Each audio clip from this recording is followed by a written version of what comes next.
like I'm always outside. You can call it part of my selfish ways. I'm too player to let myself get played. If we happen to go our separate ways, oh, don't hate the player, hate the game. You can call it part of my selfish ways. Selfish way. I'm too player to let myself get played. If we happen to go our separate ways, oh, don't hate the player, hate the game. Never told you what been weighing on my shoulders. Not as pretty as you want it. Try to catch me when I'm sober.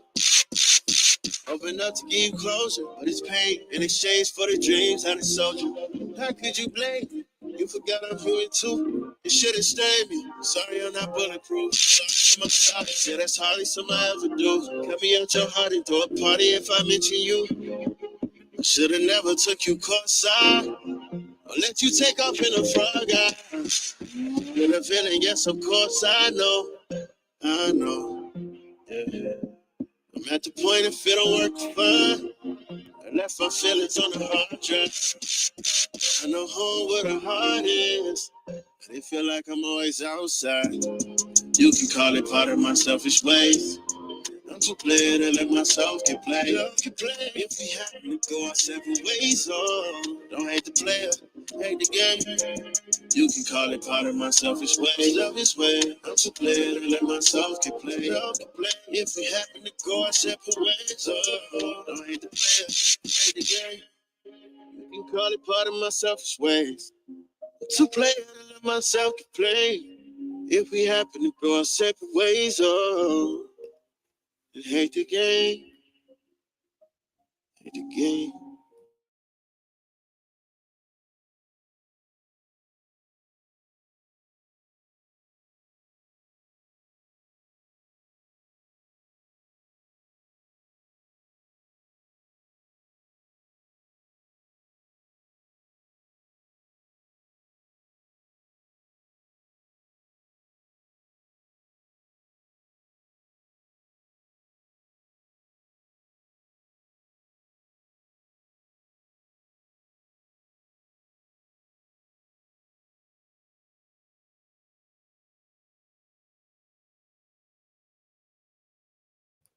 I know you laughing because I know you know that note was specifically for you. I ain't even got to say your name, but I know you know that that note was specifically for you. Hi, everybody. Happy Saturday to you, and welcome to The Reasoning with Roz. I thank you so much for joining me tonight. I hope you guys can hear me. 1 2 1 2 3. Let me know if you guys can hear me in the chat.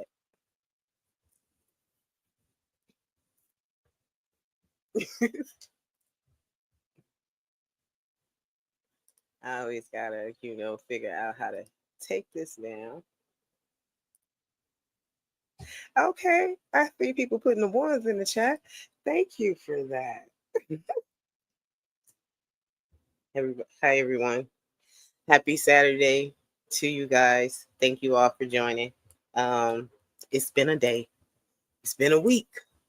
It's been one of those days, but I am here. So I hope that you guys are here with me too. I would just like to say that I was not going to be here tonight. Sadly, I was not going to be here tonight, and I kept toying, saying that consistency is always what I am working towards. So I need to be consistent here, give you guys something to anticipate, make sure that I show up. And right in that moment when I was like, I ain't gonna be there tonight, I got a message and in IG, and I'm not gonna say, yo, I can't. This can't. This that right there. You know when you know how when you looking in the camera and it's the opposite way, like I can't even find where my hair go. Like, okay, there we go. Sorry, but I got a message at IG said, "Hey, I hope you come on tonight," and that gave me everything that I needed. Because maybe that person needed the show just as much as I needed to show. I just needed the fellowship and the camaraderie and just talking and shooting the shit with you guys. So I will say tonight that it is an open panel. I don't have a lot of material that I put together, but I'm working off the dome. And because I'm so drained and I'm so tired, I wanted to talk about people's dependency and emotional development, as far as like them dumping their emotions or dumping their feelings on you, and how that can drain you, and how they have the expectation of you, I guess, making them somewhat happy or giving them what they need, some type of solace or something in that moment. But that is what I want to talk about today. Not all in depth, but yeah. So this is the reason with Rise Girl, and over here we do partake in smoking, toking, sipping, and having wonderful conversation. So whatever your vice is, please do it responsibly. Don't drink and drive. Don't drink and smoke. Don't drink and get belligerent and cuss somebody out. And if you do hit the panel tonight, please, please, please be very respectful. Watch your racial epithets and cursing and all that good stuff. I don't need to keep going into it every show, but that's how it goes. So yeah, why is Rise Girl drained and tired? So I don't know if you guys know that I am out of my cast and I am in a walking boot. So I am like, y'all know, for the past couple of weeks, I've been leaning in this room and in this bed here trying to do a show. So I always want to like share the journey with y'all. I can't raise my leg up too much, but I could let y'all see that like I'm out the cast. Y'all can't even see it, huh? Right here. Out of it, and I'm in this little boot thing. That is hell.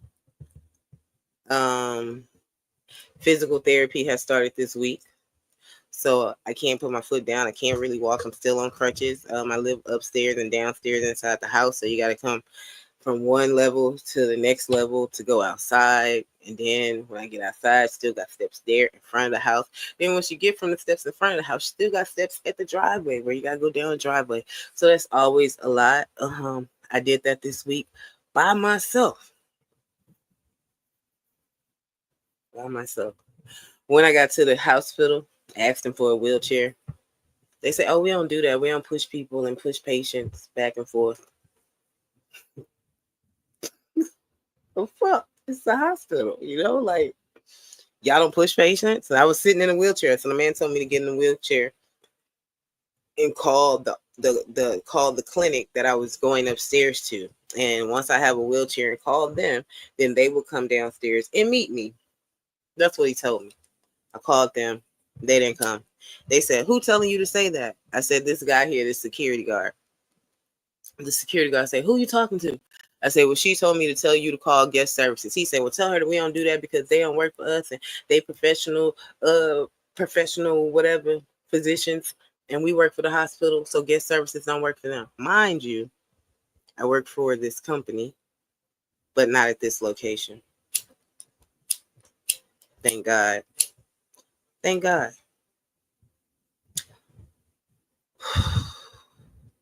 They moved my foot around a lot. They grabbed my foot, moved it around, bent it. Y'all, I don't know if y'all understand, like, I haven't walked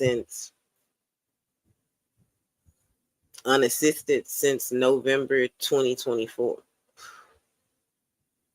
I've been in a walking boot since November, I believe. Was it November? Not in a walking boot. I was actually limping since November 2024. Then I had the appointment. I may have been in the boot. Yeah, I was in the boot before that because we scheduled the surgery for April. So since 2024, I was in that walking boot, and y'all, was literally dragging my foot. My foot was it was completely collapsed and dilapidated.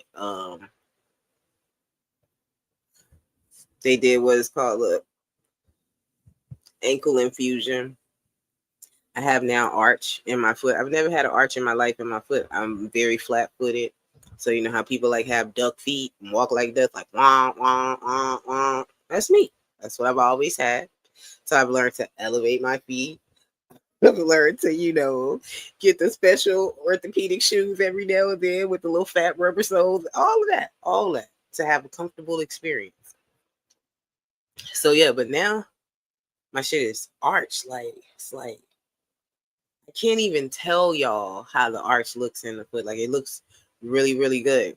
But I'm trying to remember now, you guys, how to walk again. I'm trying to remember how to walk, and now I'm moving this foot again, and I haven't moved it in months. As far as cleaning, it still hasn't been submerged in water, but I have been cleaning it with water squeezing on top of it because I still can't get it wet. So that's been pretty interesting. I started work. I'm working from home.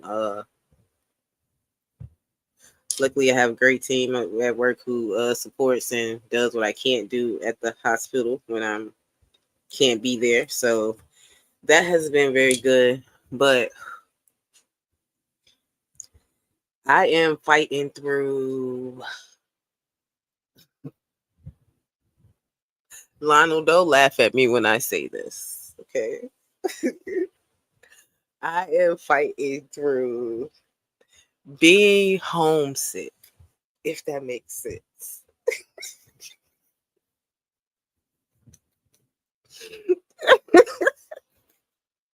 I don't even know if 43-year-old women should be homesick, but I am completely homesick, you guys. I am missing my mother. I am missing Texas. I'm missing a lot. Normally, I would have been in Texas by now, taking my daughter there, dropped her off, spent a couple of weeks or days there. I would have laid in the bed with my mom now, kissed her on her cheek, crack jokes with her. Mind you, me and my mom speak every single Sunday, and she don't want to talk any more than that. So don't ask me why we don't speak no more than that. That's what she wants. And if you call her in the week, she's not gonna answer the phone. So Lotto says, I do not miss my mother. I do not miss the DJ MC. I miss that. I miss not being able to be the DMV. Oh yeah, okay. Is your mom still in the DMV? I thought she was on the other side of the map. Lionel Suggs says, can we get some Nas, Foxy Brown, AZ? Oh, okay. Next show, or when I'm going out today, I can play you some Foxy Brown, Nas, and AZ because I love all of them. Thank you for the positive vibes. Send it right back to you. Hey, Rush, thank you so much for joining. Appreciate you. Oh, okay. I thought so. So I'm here in the DMV, of course. Well, I'm in Washington.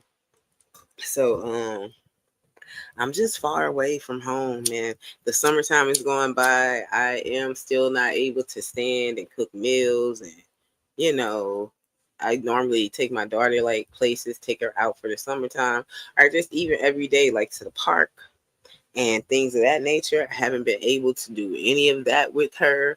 And it's just a lot. So I'm feeling a little overloaded and drained, and going to physical therapy this week gave me hope that I'll be able to walk again. It did. In that moment, I felt like, oh shit, I'm gonna be able to walk again, because I didn't understand how I was going to do this stuff. My foot is on swole, like a thick chick with a fat ass. My foot is that swollen right now, like plump, like, ooh, why? No disrespect to women with big booties. I'm just saying, just for the illustration. Yeah. That's it though. I don't know. So I'm planning on, it'll happen sooner than later. You'll be doing backflips again by November. That is the plan, Lionel. I want to be able to skate. I missed the Wu-Tang concert. I had tickets to the Wu-Tang concert. I also had the Cannabis Festival is actually next weekend. I have tickets to that. Not able to walk around or anything there, so my boo thing is gonna go, I think, with his friends or something like that. I canceled the Wu-Tang tickets. I got my money back for that. But I haven't been able to cancel the cannabis tickets because I don't know. It's like a private event. It says, I'm so ghetto right now trying to light this up.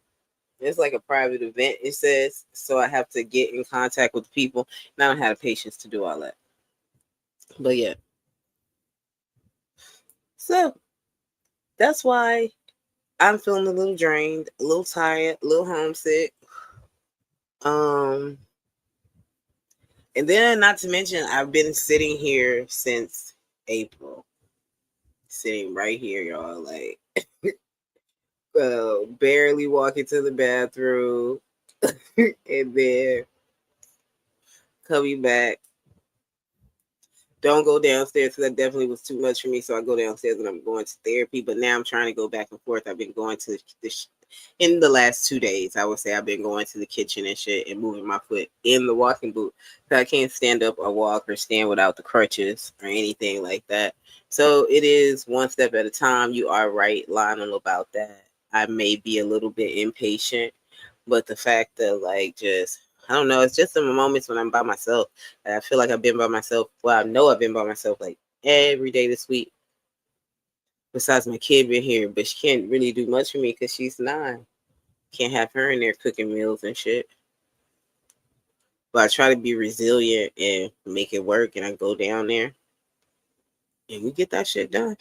And then I be sitting down to walk up the stairs. So you know how you sit on the steps and scoot up with your arms and push yourself up or scoot down. That's what I do. I'm tired of all this shit.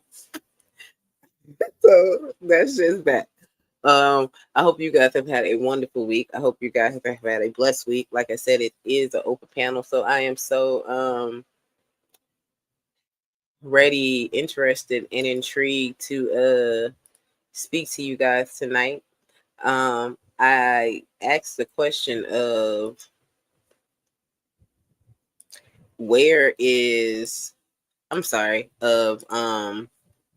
drain and overload of people and emotions. I feel that we live in a world where people are super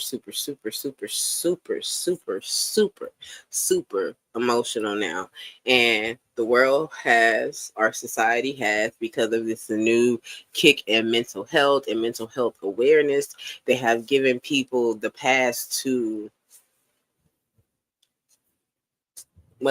flood people with their feelings and emotions, if that makes sense. Like always, I don't want to use word projecting, always having a feel good moment, telling people about how they feel, whether they're happy, whether they're sad, and the world makes people feel that folks should listen and that folks should find remedies for those emotional issues that they're dealing with, or situational issues that they're dealing with. We're living in a world where it's just instant popcorn. That's what I call it, where men always instantly want peace and women always instantly want 6 feet, a bag, and kids in a white picket fence. Sadly, the women want a whole lot more than the men. The men just say peace, but it's just draining. So for me, when I was going through all of this week, I still have people chiming and chiming. If y'all can see that, I got blisters on my hands from the crutches. Yo, this is the worst part of my life right now. I look like I've been working and hitting lumber or something, but this is the worst part of my life right now. These blisters from the crutches. And I don't even know how you can get blisters from crutches. Like, it's ridiculous. But back to what I was saying. When I was going through what I was going through this week, I just felt like there was an overload of people with their issues and emotions of what Roz isn't doing for them, or what Roz could be doing more of, or is this a bipolar moment? Literally, people asking me silly questions like that.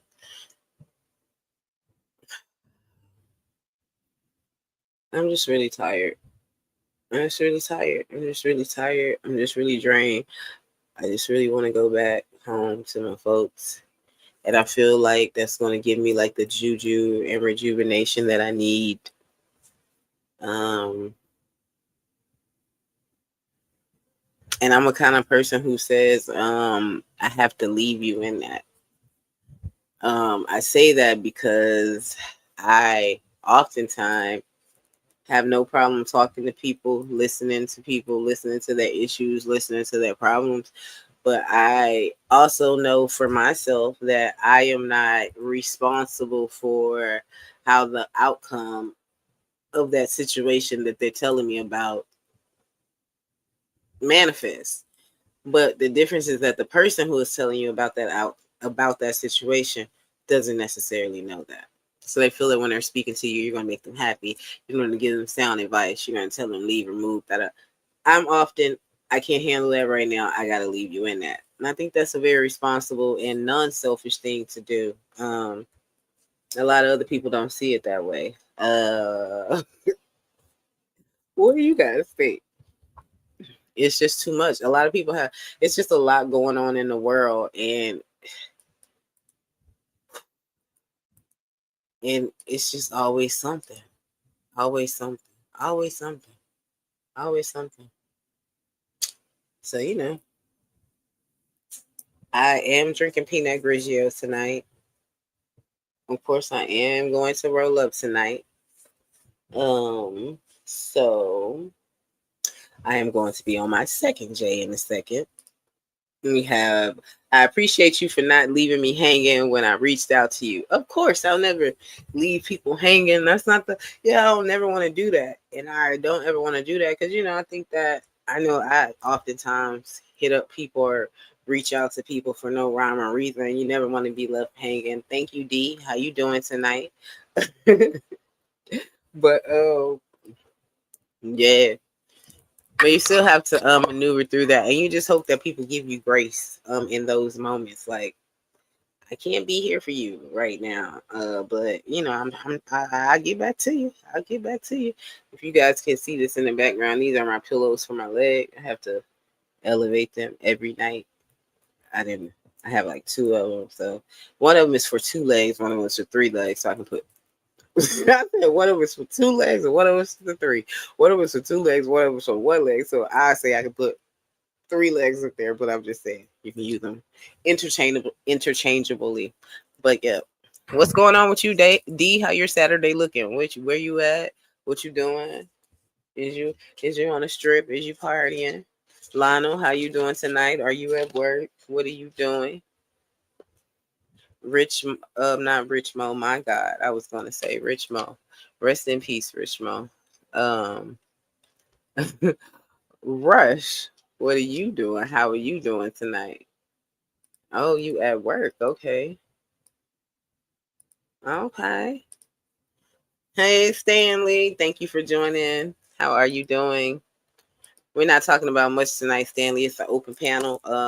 I was talking about how people can drain you with their emotions and their feelings, and how I feel that society and the world now is on a whole mental health and mental awareness craze. So people are often seeking some type of solace from others, and they feel that others are responsible to listen to them when they're sad, listen to them when they're overly happy, all of that stuff, and they can't take, oh, I don't have time for it, oh, I gotta leave you in that, this and that.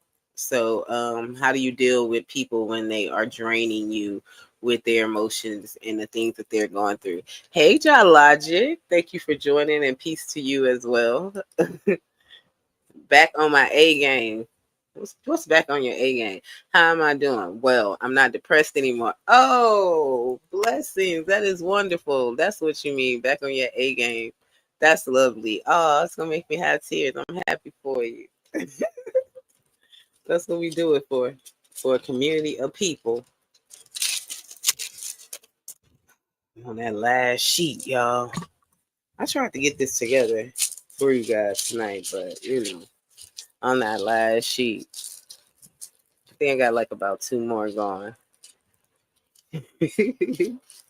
This says, DS, get ready for me to question the mental health of young niggas like yourself. Like, that means I'm back on my worst behavior. Hey, when I'm feeling that way, I would say I'm back on my worst behavior too. In my right mind. So yeah. Nah, but there is a what is it? I don't want to say a method because it's not a method. It's not what people would deem a method, and it's not what therapists would necessarily deem a method, but it's how they would describe what I am trying to say. And it's basically called emotional dumping.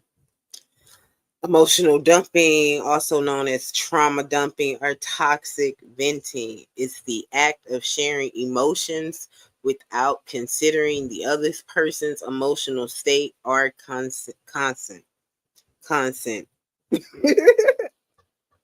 It can be draining, the word I use, and harmful to people. Characteristics of emotional dumping is often one-sided, with the dumper dominating the conversation. So you're having a conversation with someone, they're talking to you about how they're feeling or what they're feeling or what they're going through or what their feeling is with you or what their feeling is with their world, and you never get a chance to get up in there. So it says that these conversations can be one-sided. Dumpers may overshare, blame others, and refuse to take accountability. They may not be interested in fixing the problem. So when it comes to they may not be interested in fixing the problem, as I often say, I have to leave you in that. And I say that to many of friends and families, just because when you see someone going through the same thing, or when you see them not recognizing that, that's the type of peace that I also have to give myself and that I employ others to give to themselves. The effects of emotional dumping: it can prevent people from processing their emotions properly, which can hinder exploring the needs and changing behavior. Now, is there a difference between venting and dumping? Venting involves sharing emotions to find a solution or validation, while emotional dumping doesn't consider the listener's well-being. They just come in there and they just going off on you. Hey, in the background, I have my sister, my bestie. Hey, Spirit Oliver, how are you doing? Hey, how y'all doing? Well. What's going on with you tonight? Thank you, Stanley. I am. I couldn't see nothing on YouTube. I don't know why. I've been waiting for it to come on. I don't know what's going on, but I just seen the link. And I Yeah, I just said, sent let me get on here. you. You sent the link, but I don't know what happened. But I'm kind of upset because I'm trying to go out. Should have just took my butt out. Now I'm in the house with my pajamas on looking crazy. So why did you go out? What happened? I've been going out every weekend, so a friend of mine asked me to just stay in the house. So I said, I'm staying in the house, but I don't know what gave him the ground to tell me to stay in the house. Stay in the house with them or just stay in the house? Just Period. stay in the house. Oh, okay. Okay, so I mean it's cool to stay in the house because you get to spend this time with us tonight, right? We were here last weekend. You wasn't here. It's all that. Y'all don't be on nothing. I can just ran. Lionel Suggs says, I've noticed more and more people don't understand being a victim from survivor and spreading awareness to help them both. Exactly. So Oh yeah. So what is tonight's topic? I missed a lot. I just got here. so it's an open panel, but the main discussion is emotional dumping. How do you deal with an emotional dumper, a person who comes and tells you all their problems and information and they don't take any respect to your well-being or your emotional being, if you can handle that at that time, and all those kind of things of that nature. How do you deal with that if you're drained from that behavior or those people? It can be draining. It is very draining to deal with people that don't want nothing and you try to give them advice. I just stop giving people advice. I just go on live my life and try to get advice from people who got something because ain't no sense trying to tell people nothing. People don't want nothing. I like your curls. Are those braids? Huh? Those braids? Girl, these braids is old. I done had these in. I'm finna take them out tomorrow. Oh, okay. These Yeah, I some like it. bofos. These Um, is old. These about 2 months old almost. mm. Oh, okay. So do you think that it's okay to tell people when they're in those emotional moments that I can't be there for you right now? I can't listen. You got to find somebody else to talk to.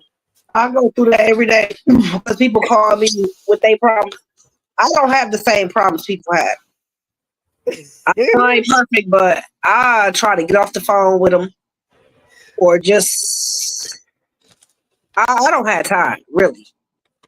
Certain people I don't have a listening ear for because a lot of their problems they made themselves. Like I'm not no. We Right. grown. I'm almost 40 and I be trying. I don't be in shit and I don't bother nobody. Yeah, I can definitely understand. You say I don't have them kind of problems. Yeah. Yeah, and that's another thing. Sometimes I think that these issues that people have are self-inflicted, and I'm not judging folks and not judging what they go through, but there has to come a moment where folks have to learn emotional regulation, and they have to learn how to deal with the emotions that they go through before they present certain things to others. In my opinion, what do you guys think? I don't stop. I give advice, even if people don't want it. Now, see, Lionel, that's what I think that people shouldn't do. I think that if you don't, okay, well, now let me say that. How does that come across when you give people? Okay, how does that come across when you give people advice that they don't want to have? Because most times people gonna think that you think you know everything. They ain't gonna want to be around you. All of that shit. You said, hold on, Jen. She might be on the in the phone. I've been in Can combos where y'all I'm. hear me? We can hear you now. Now Okay. I've been in combos where I'm talking and grown men say it's my fault that I was raped at 3. I need to hold myself accountable. Now I'm definitely not talking about that. I wouldn't even have conversations with those people. People are very quick to blame you in situations. Of course. That's the issue. Opposed to just working through the emotions, sometimes people need to be able to blame somebody for the problem, and that makes them feel halfway better, and that's problematic. Y'all hear me? Can't hear you. Hey, It's like an echo. You got some playing. I think your YouTube playing in the background. turn it down. I don't know. Or did you change it to the Bluetooth? Okay, well that's the difference. That's it. Well, we can hear you. It was just a audio feed. I just have it mute when I'm not talking. That's unfortunate though, Lionel. That's why when it's certain things when you talk to them, I think that you should just talk to professionals or talk to whomever it is that you believe in that wakes you up every single day or gets you through the day. Because folks, some people are not emotionally or mentally equipped to help people with particular situations in life, and I would say that that's a true statement because when I graduated from college my first time, I got my bachelor's in social work. And one of my first jobs was working in the community in Houston. I was like worked in like on the north side somewhere. And it was about I had to do parent and education classes and teach young girls. This was like a demographic at that time and a statistic, teach young girls under the age of 25 how to parent and be better parents for their children. And I myself had never in my life had any children at by that age. I had my first kid at 33, so definitely at that time I was like 24. Some of these ladies were older than me. Some of these ladies had plenty more kids than me. And in that time, I was just going through the motions, telling them information that I hadn't even walked into or had experienced. And then as life went on, I left that job. As life went on, I became more experienced in life and more effective in life. And my heart changed where I was more empathetic, more understanding. And I also became a mother then. And my message changed and my understanding changed. So I just hate that people say things like that to you because they're just not equipped or in my mind emotionally or mentally equipped to handle those particular conversations and give you sound advice or encouragement. So, yeah, I would definitely think that people are very quick to blame you in those situations. Once they're looking for help, I just be talking and correcting people when they pretend things like this don't happen. And you definitely understand that. I'll give you that. Yeah. Yeah, that's terrible. That's terrible. What you over there smoking on, Jen? So I know that you made a move. How was that going for you? You on mute. It's going. It's going. That's all. It's just going. I'm really So, mad about. you want to be married? I'm mad about tonight. Oh, about not going out? You can turn up here. I was trying to. Where them fans at? Oh Where them God. fans at? You Where seen them? how the carnival has banned people coming over there dancing and having fans on the ships now? They need to. They ban rap music too. They need to. Are you serious, Jennifer? Cause we ain't gotta act like that everywhere we go. But it's white folks dancing with their fans too. Come on. But it ain't no. We just know they talk about all that fighting and stuff they've been doing. That's really the problem. All that fighting. Yeah. Acting stupid. If I can't take my fan, I ain't trying to go. And then when the song come on, so now you just gotta stand there and listen, and you can't move, you can't wave no fans. Yeah, it's crazy. They ain't stopping nobody from bringing their fans, but they finna stop people from acting the fool on there. People just act a fool on these shit. We just don't know the stuff. You think so? The band list. I'm telling you, people just going and really showing out. Our culture is really showing out so bad, it's ridiculous. Ah, come on, Jennifer. You go. You own a cruise. You own a cruise to wild out, to have a good time, to listen to music, to drink. Real, not the wild out and people. Have a That's good what I'm time. going. I'm going to dance and have a good time. I'm going to set the scene. I'm Me trying to see too. the weather. I'm trying to do some things I ain't done on the ocean before. These people trying to do everything you ain't supposed to do on the ocean. Trying to kill yourself, trying to act the fool. Fighting people, going taking all the food just because it's food there for to take. No Yeah, that's home training. nah. They need to. I just won't never get on the Carnival cruise thingy. Twerking in front of people's kids, wearing revealing bathing suits, dancing freaky in front of people's kids. No. It says Carnival Cruise Line has implemented new rules. It says a curfew for minors, Yes. restrictions for Bluetooth speakers, and handheld fans and boots on the ground. That song cannot be played or that line dance. And zero tolerance policy on marijuana, even for medical purposes. Yeah, it's been like that. That's why I ain't went on no cruise yet. But see, I'm trying to get on my grown woman. I'm trying to go to Virgin Voyage. Virgin Voyage. What's that? Richard Branson from Virgin Mobile. He has a ship line now for adults only. It's made.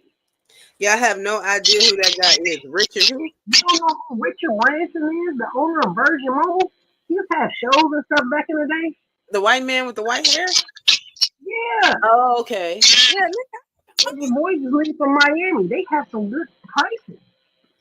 Oh, okay. My mom You wants can to go on a Australian cruise or something to like talking Alaska or something like that. something like that. Norwegian cruise, they go to Alaska. But I'm telling Yeah. you, look into that Virgin Voyage. I've been telling a lot of people about it trying to go. And I've been looking at the reviews on YouTube, and it's actually some grown people stuff. It's real grown people stuff. Mm-hmm. So, And these other cruises going on. It's an experience that they say you would never want to ride Carnival or Royally in. so they say that last weekend we had D on the panel, and D said that he doesn't want any females that he's dating to go on any cruises or girls trips. He says that women are going on those trips to be D'd down, and that's all that they're doing. What are your thoughts on the girls trip? On a girl trip, shit, I go on the me trip. So I ain't worried about what goes on with the girls trip. But my thing is about the girls trip thing, I don't mind. I just actually went on a girls trip that was epic thing. But I'm for it. But I go with a group of women long as they not married. Because I'm not married. So if you're in a relationship with a man who doesn't want you to go because he thinks that the girls ain't no good for you, or you might have a possibility of getting, other slong, what would you feel that man was insecure? Well, I got a motherfucker who told me to stay in the house tonight. Yeah, exactly. And yeah, I don't think they would trip. But the way Mm. I'm set up, I done did the girl trip thing. I'd rather go on the trip with him if he willing to go. Mm-hmm. Yeah, That one like D was real serious about that. He was like, women shouldn't be doing that. He didn't even want his woman going to an R&B concert. He said there's no reason for her to go be watching a man gyrating and dancing and putting cherries in her mouth when he got a whole karaoke machine at the house. So I was oh, good. I don't know. I mean, like y'all was saying a few weeks ago about me, like y'all was saying a few weeks ago about me. I mean, he looks for somebody to be at home. And if we gonna be at home like that, then that means we need date night is an automatic month. Trip together is an automatic month. Us going to do stuff together is an automatic month. If I can't go hang with my friends, then we need to be doing stuff together. I'm not gonna be just sitting in the house waiting on you to get old. I'm When you not. get old, yeah.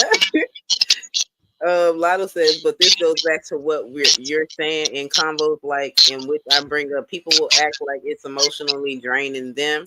Stanley says, facts, Ross.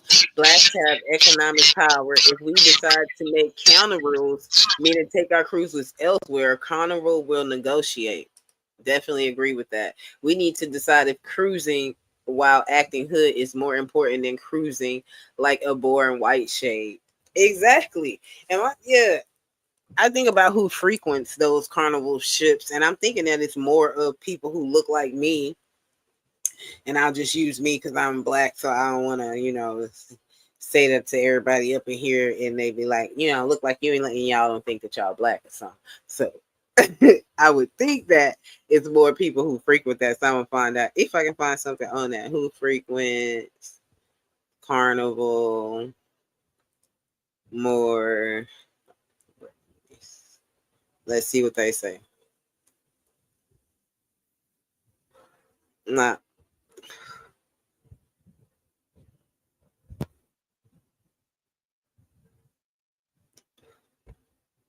Was the demographic? Carnival Cruise Line demographic primarily includes families, couples, and singles with significant portions of passengers ages 30 to 60.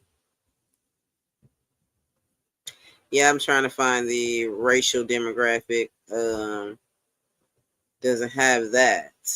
Who is the target audience of Carnival Cruises? So here, just saying that they're going for the target audience of age range 45 to 54, and more so married couples. This is on https:// Shaw Journalism. Yeah. So that's like a whole little review on it, but it doesn't have a racial demographic. Oh, I'm sorry, Spirit. Let me pull you back up here. It says we need to yeah, so I'm thinking that I would rather go there hooded out, Stanley. I hate to say that. I hate to use the word hooded out. But I'm going there to relax and to chill. So I don't got time for all them rules and stuff. If that's the case, you can stay at home and put a water slide in the back of your yard or something. For that, I think. You're back. What's going on with you? I think it's just an experience though for real. Like, ain't no telling what you can see out there. Mm-hmm. Yeah, you're right. And who But you will meet. For real. Because I've been on TikTok a lot lately and they've been on it like people getting less people that can't pay their tithes. Uh, Let me your credit up. Like, yes, it gets what? deep. It's going on cruises that you would never think would go on cruises. That's why I said they up there having whole fights. Excuse me, y'all. Oh wow. I didn't know that.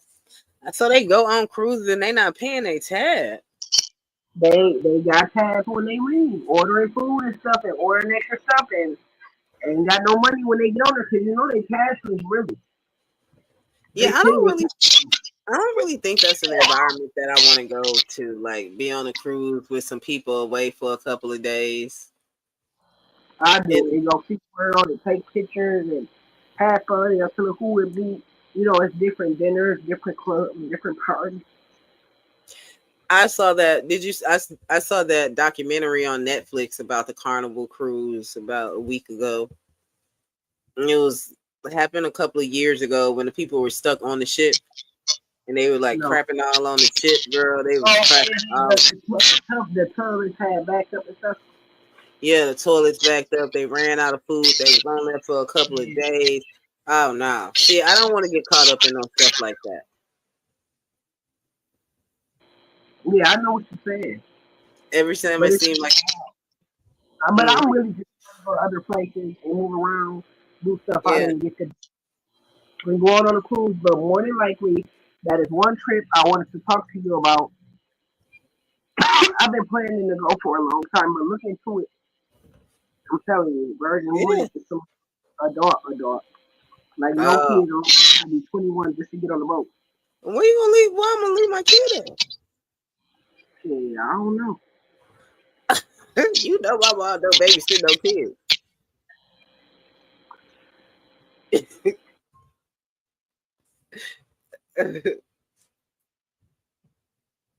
Salute, Roz. Hey, Seven Still, how are you doing? How are you? Nice to see you. I'm sorry, I don't know what keeps going on. Oh no, But you're yeah, fine.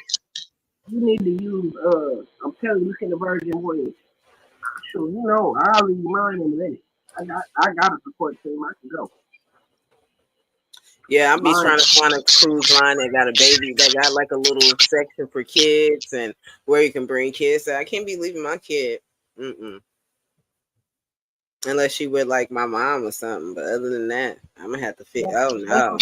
when you bring her down here to Houston or something, you know, and a part of her Yeah. getting out, something like that. But necessarily, I always make sure I have a babysitter lined up when I go out of town. 1 second. I need to get some water really fast, you guys.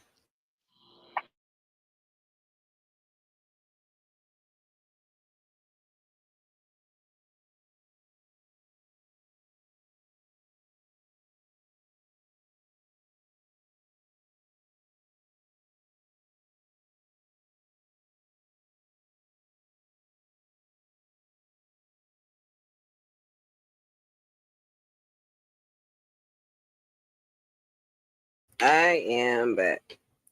Sorry, I had to get water. I started to drink some wine earlier today, but yeah.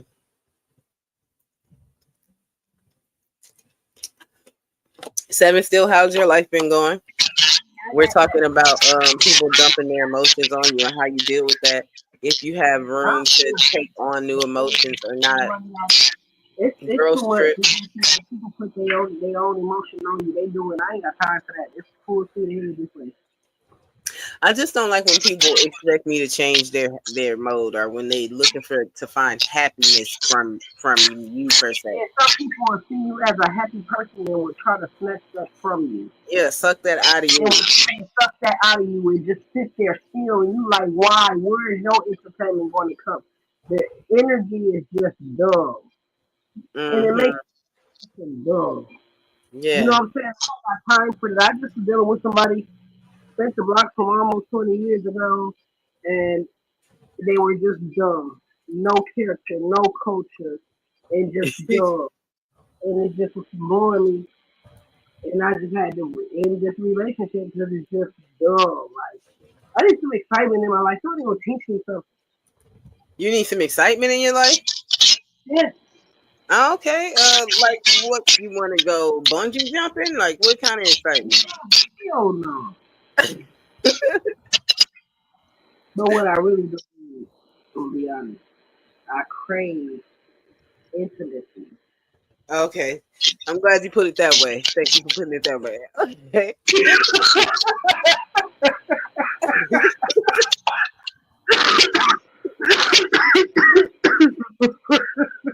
Friend, I came with you tonight, girl.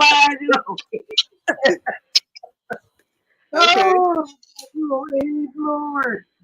Yeah, that can be painful too to crave intimacy, like just intimacy, like the Oh, closeness, the relationship, the companionship.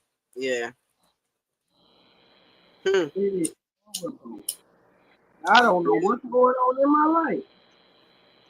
Yeah. Well, I don't know what to tell you. I don't either. I don't know what to tell myself, and don't nobody know what to tell me. At first, there wasn't no feeling of that at all, and I was just itching. Here's something. It says Spirit lets me and you form a book club for fun. What See, that? that is Damn. Stanley. You said you need some excitement in your life, and you love books, Spirit. And somebody told me last night, just told me tonight, going out, what can read a book on a Saturday night? What do I look like? A I've woman who been, loves books. I've been sitting in the house for years, man. Listen, I got, like I told them, let me do me.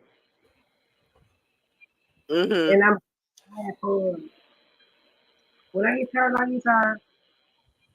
Lionel says my books wouldn't excite her. Hmm. Who was just Um, looking have you decided about like internet dating, for like me? on the apps that you have to pay for? Maybe You those know, apps like do like half the time that might be AI. I'm not doing online dating. That is not, no, that is not an option. I'm not, no, really. no. It's not an And, option no, not an option. with the world changing the way it is. I don't care. Communication. I don't care. I'm not The online dating. Nobody ever also again. also it gives you more options than you would normally get in just like a regular day in Houston, because you can meet men all over from any city, any country, and you can True. build intimacy with someone like that. You might not ever see them. I did start talking to somebody and I approached them, but Mm-hmm. I approached them, but it's nothing serious. And I'm like, you know what? It's role for this. But no, to answer your question, I'm not doing no more online dating. I met my baby daddy online. I met my boyfriend online. I met this guy that I'm coercing with online. I'm not dating nobody else online. Mm. People disrespectful online and in person. Mm-hmm. I've So had would you? some of them. I can read them from You can't read them. You said. Oh, okay. You know, I met the love of my life online, so it was fine to the whole part of. Oh, I think the hardest part is when you get to know each other, when you got to see each other every day. Like them. that's the hardest part, because then that person might be a whole different person than the person you fell in love with. I'm good. I even know went far and wide outside of Houston. And nope. It get to the point, like I said at first, it was to the point to where I was asking myself, aren't I too young to feel this way? And now the Mm-hmm. kid came back and I'm ready to date. And the dating ain't dating. Totally and Mm. totally. You I can't trust think me. now, considering that you are a practicing Hebrew Israelite, do they have dating apps? Have you looked into that? Maybe someone who's more aligned with those No things that one's you see. more like this. I'm there, but I ain't that far there yet. I'm there. But I don't know if they do. And I wouldn't want to know. Because I know some things got to change, and I'm just not quite ready to change yet. Oh, so you ain't ready for a Hebrew Israelite man, yeah? I'm ready for it. We can take it slow. But I ain't rushing into nothing. And that's what I said. I know I can't go to them no any kind of way. Uh-huh. You gotta be fully told this is too much. Y'all seeing too much of me right now. No. Oh shit. Okay, I'm dying. Okay, let me get it together. Thank you guys You for got joining us tonight. tomorrow. Huh? Rob, it's something really important I forgot to tell you. You got to call me tomorrow. Oh, okay. Yeah, you got me all nervous over here. It might be heartbroken. More than nervous. My God. Well, now you're gonna make me have to pause the show and call you now, right? I'm thinking about it now. You got me kind of teary eyed, man. I don't know. Sorry, guys. I'm not sure what it all involves, but that's what your friends do to your close friends. They give you this tantalizing part of the story or news, and then you have to wait all this time. No, wait, because I don't know why I told you. I ain't really told nobody, but it's concerning. It's a friend. And we'll talk. Oh, I'm here looking in the mirror. Lately, I've been looking at myself. I'm like, look, what's going on? My cousin told me last week. He said, "Cousin, what you been doing? You lose weight. You like you a baddie. Like, I'm like, I'm a baddie." But I don't know. I just be getting into people. So I mean, I don't know. I'm just like the way things are for women. It's just not right. Like we have to mm-hmm. work ourselves. It's hard for a real man to take on. Yeah, yeah. Things are definitely How about you what you say? I said, you sit up here and talk about everybody go date in Israel. Like, girl, I'm ready, but I ain't that ready. It's gonna take some time. Cause baby, no, who? I ain't told me they had they women donate me some clothes. Would you like to answer this? Well, he did say Roz, but it says Roz. Why is it that if someone brings up trauma, people say talk to a professional, but then the professionals are literally saying talk to people? Why do y'all people put folks on roller coasters?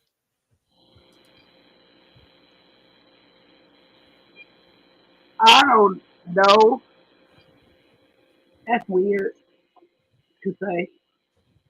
Um, I would say why, like the doctors, they some know, some don't. I say when you go seek professional help, always go for your race. A Yeah. woman go for a woman, a man go for a man. Mm-hmm. Okay, now this is somebody you feel like you want to talk to a woman about a man's problems, which is kind of Yeah, your hard. gender. I used to go to therapy a lot. A lot of people didn't know I was going to therapy for years. And friends will ask me, like, what you be going this time of day? And I be like, girl, mind your business. Yeah. Never Yeah. know. You know what I'm saying? 2 days in a row. You know what I'm saying? Girl, I see you walking. You was going. And I Mm. got a car. And Yeah. I'm like, mind your business. You know what Mm-hmm. I'm saying? I didn't know I was going to therapy. Yeah. And I Because frequently go ahead. I was ashamed. Because there was some things I wanted to talk about, but I didn't want to talk to my friends about. I didn't want to talk to the person I was with about. They didn't even know I was going to therapy. Exactly. And a Yeah. lot of people didn't know. And therapy did help me. And I'm still close to my therapist today. Mm-hmm. Therapy definitely always helps me too, and I go to weekly sessions. I haven't been the last 2 months now, but I would go to weekly sessions. I'm not really sure if people actually knew that either. But in regards to your question, Lionel, I think that the professional tells you to have people talk to people who will be able to support you, hold you up, and understand you. That's But people. then, Sometimes stranger, somebody you don't ain't even in your yeah, family, sometimes. somebody in the community. You know what I'm saying? That's a pillar. You know what I'm saying? And some people be that pillar, and at the same time they be snakes. But like I said, so yeah, exactly. And like I said, sometimes friends and family aren't equipped for those type of things. So you have to reach out to other folks to talk to or to support you. And you don't necessarily have to give them your story, but you can have people around to support you. I've learned that I just can't go out and tell people my whole mental issue or my whole mental disability, because some folks don't take it right. Some people take it and use it against you, especially men. You never know what men do. They'll tell you some shit that you didn't even say and swear it's because you bipolar type thing. Like, you just have to know who to trust, who not to trust. You have to, just because people are your blood and just because people are your friends don't mean that they can understand your life or your trauma that you go through. So my thing is, I just wouldn't reveal things to folks until I am comfortable with knowing that it's a safe space with them. That's what I would think. Hey, John, how you doing? Thank you for joining. Lionel Suggs, how is that a roller coaster? Are the counselors telling you to talk to people you don't know, or are people who cause you trauma? I probably should have read that before I said what I said. Yeah. I said all that just for him to already say it. Dang. Mm-mm. Yeah, so where was you going to go tonight? I was going to go around to a little spot off the shot called Honey, and everybody was parked over there. What's it called again? Honey. It's a little Honey? Mm-hmm. Okay. And then I was going to probably go down to Sunset Lounge, down in Second Ward, and then leave there and go to the ring and give me a line there. Oh, you was going to do a lot. Yeah, that's why you ain't need to be out. Well, I'm just sick of being in the house. You work this week, you need to take a break. Oh, man, you don't work weekends or holidays. I've been off since Thursday. I'm on vacation. I'm supposed to do Vegas right now. Mm-mm. So I like Mamba. You on vacation? Is that what you said? Mm-hmm. Really? For how long? I go back Tuesday. Oh, how was the trip to what's the name? What, 2 weeks ago? Yeah. Mm-hmm. I had fun. That's good. I had fun. I made some good money. Mm-hmm. Good money. Oh, well, that's good. It was outside the company. This is my own business. Mm. Oh, well, that's great. I be hustling. Mm-hmm. You like Mamba? Mama, Yeah, girl. I said, Mama, girl, I don't even eat candy like that. You know I eat candy every single day. A lot of people say they like, I don't eat candy like that. I don't be eating candy like that or sweet cream like that. Looking at second drawer in between. Mm-mm. But yeah, I'm really trying to stay afloat and do what I need to do to get to where I need to be. All right, yeah. You But I'm gonna what, let Jennifer? y'all off tonight. You what? I'm gonna sign off early and go to bed. Oh, okay. Have a good night. Hopefully not. But if I have to come back, I will, y'all. But please make sure you call me tomorrow. I will. Talk better and it's really dumb. All right. Bye. Oh God. Everyone. I'm gonna call you. Right. Bye. My God. That's what people do to you. Now Jennifer is my best friend. In real life, real life. I'm sorry, Spirit Oliver is my best friend in real life, real life. And I'm up here attacking these mambas, so forgive me. You know, I try to be a lady, so I don't want to chew and talk. But I was attacking the mambas. Oh Lord. But Spirit Oliver is like my really close friend. So many friends for years. I love her to death. And our kids are like sisters. Also, and they speak every day. So yeah.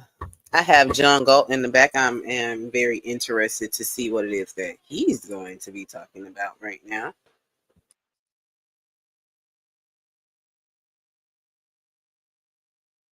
My mic up here. Yeah, I just came to say hi, Ross. How you doing? I'm good. How are you? I can't complain. Can't complain. Back in DC for a day or two. Oh, you back? Yeah, just for a day or two. I have to leave back out on Monday. Yeah. Oh, okay. How was is this like an open panel night? We ain't really talking about too much of anything. We was talking about emotional dumping, people coming putting their problems on you, always telling you what they're going through, looking for you to make them happy and change it. I was saying, how do you deal with those people? And if you tell them you got to leave them in that, is that wrong? You know That's what I say. One time somebody came to me, it was a lady friend of mine. She came to me and she was, this, that, this person's frustration. And then I offered some advice. She was like, I don't want to hear this shit. I just wanted to get it out. And from then on, I'd never say anything else. Yeah. She just wanted to get it out, Yeah, see, that's usually be how some people are. They just want to keep talking and just want you to listen. Like, no. Yeah, I think it's important. It's part of being a friend. You being the sounding board for someone, good ideas, bad ideas, and maybe some going through. Oh wow. I'm not a good friend in that way, I don't think. Well, that may not be your role as a friend. Yeah, I often say, like, I can't handle all of that, like all your problems, which man problems and all that kind of stuff. Now there are selected people who I have that energy for. Yeah. But I just no. Oh nah. But when you said that, it really made me feel like you are a really good friend to some people in life. Wow, I would like to say so. In that instance, she didn't want any advice. Mm-hmm. You know what I mean? And that was new to me. I hear people complain. I think they want solutions, but in all cases, maybe they can solve it themselves. They just want to. So John, you have properties in New York as well? Yeah, just where I live though. Yeah. Oh, just hold on. That's why you live. What you say? Yeah, just the place where we live. You know what I mean? Oh, okay. Oh, you don't do the business like you do in DC. Oh, okay. That would be I would think it's a hustle and bustle in New York. Like, oh no. Man, it's crazy. I got some video. I can't share it now because it has music in the background, but we can play it over here. I'm not monetizing none. Oh, you can't play it on your channel though, huh? I mean, I just try my best not to get copywritten, even though I'm not monetized. I'm like, I don't want to get copywritten. I just try to play by the rules, I guess. But anyway, it was an older black man. I found it interesting. You take it for what you like. I'll send it to you. How about that? Because it's on my phone.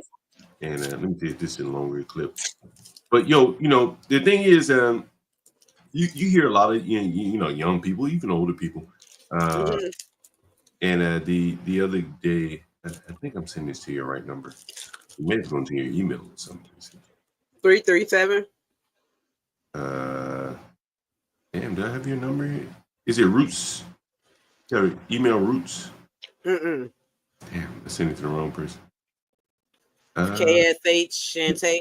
Send me a text and I'll respond back. But anyway, so the other day I did a stream about I was looking for some American cleaners and you just can't find them. You know what I'm saying? They've been boxed out. And then, you hear white collar people, talking about how hard it is to find jobs and shit. Sending resumes out. And so then I'm down, where Union Square is? Yeah. Union Square or Union Station? Union Square in Manhattan. Oh, you talking about New York? Okay, yeah. Gotcha. So I'm in Union Square, and if you see me, I'll send you the video back. And so this black guy, he must have been about 50 years old. And I mean, he was full of energy. You know what I'm saying? Like he was 20 years old, full of energy, but he was hustling. You know what I'm saying? Out there they have all those vendor carts out there. And he was selling weed, cigarettes, water. He had a dog out there, yo, help me with my dog vaccinations. Oh, nah. You couldn't have told him that, it's hard to find a job. He wasn't. He was a hustler. You know what I mean? Straight hustler. Anyways, I thought it was very interesting. Oh no, you right about that. That's I don't know if you saw Chaotic's panel the other, last night, and JP was on there, and JP was talking about how he get his EBT, housing, all that, how he got a job, how he get income tax, how much money he get for the kids. The people in the chat was upset. The people on the panel was upset, saying they was gonna report him for welfare fraud and things of that nature. And he was just hustling the system. I don't see him as a person who needs any of those benefits, but because he can get it and he can hustle it, he goes ahead and do it. And I think that they was just upset about the wrong thing. Like morally, he may make the wrong decisions, but it's not on him to correct a broken system, if that makes sense. Man, I don't have a problem with people getting food. I honestly, I don't, because I feel like, the government spends so much money on other bullshit. You might as well get yours. 40 years old, there could be a moral argument to make, don't get food stamps morally. But get what you can today. I mean, they're spending money in Ukraine and shit like that. Most Americans have never been to Ukraine. We spend more money over there than we probably do with most Americans. So, I mean, get what you can. Exactly.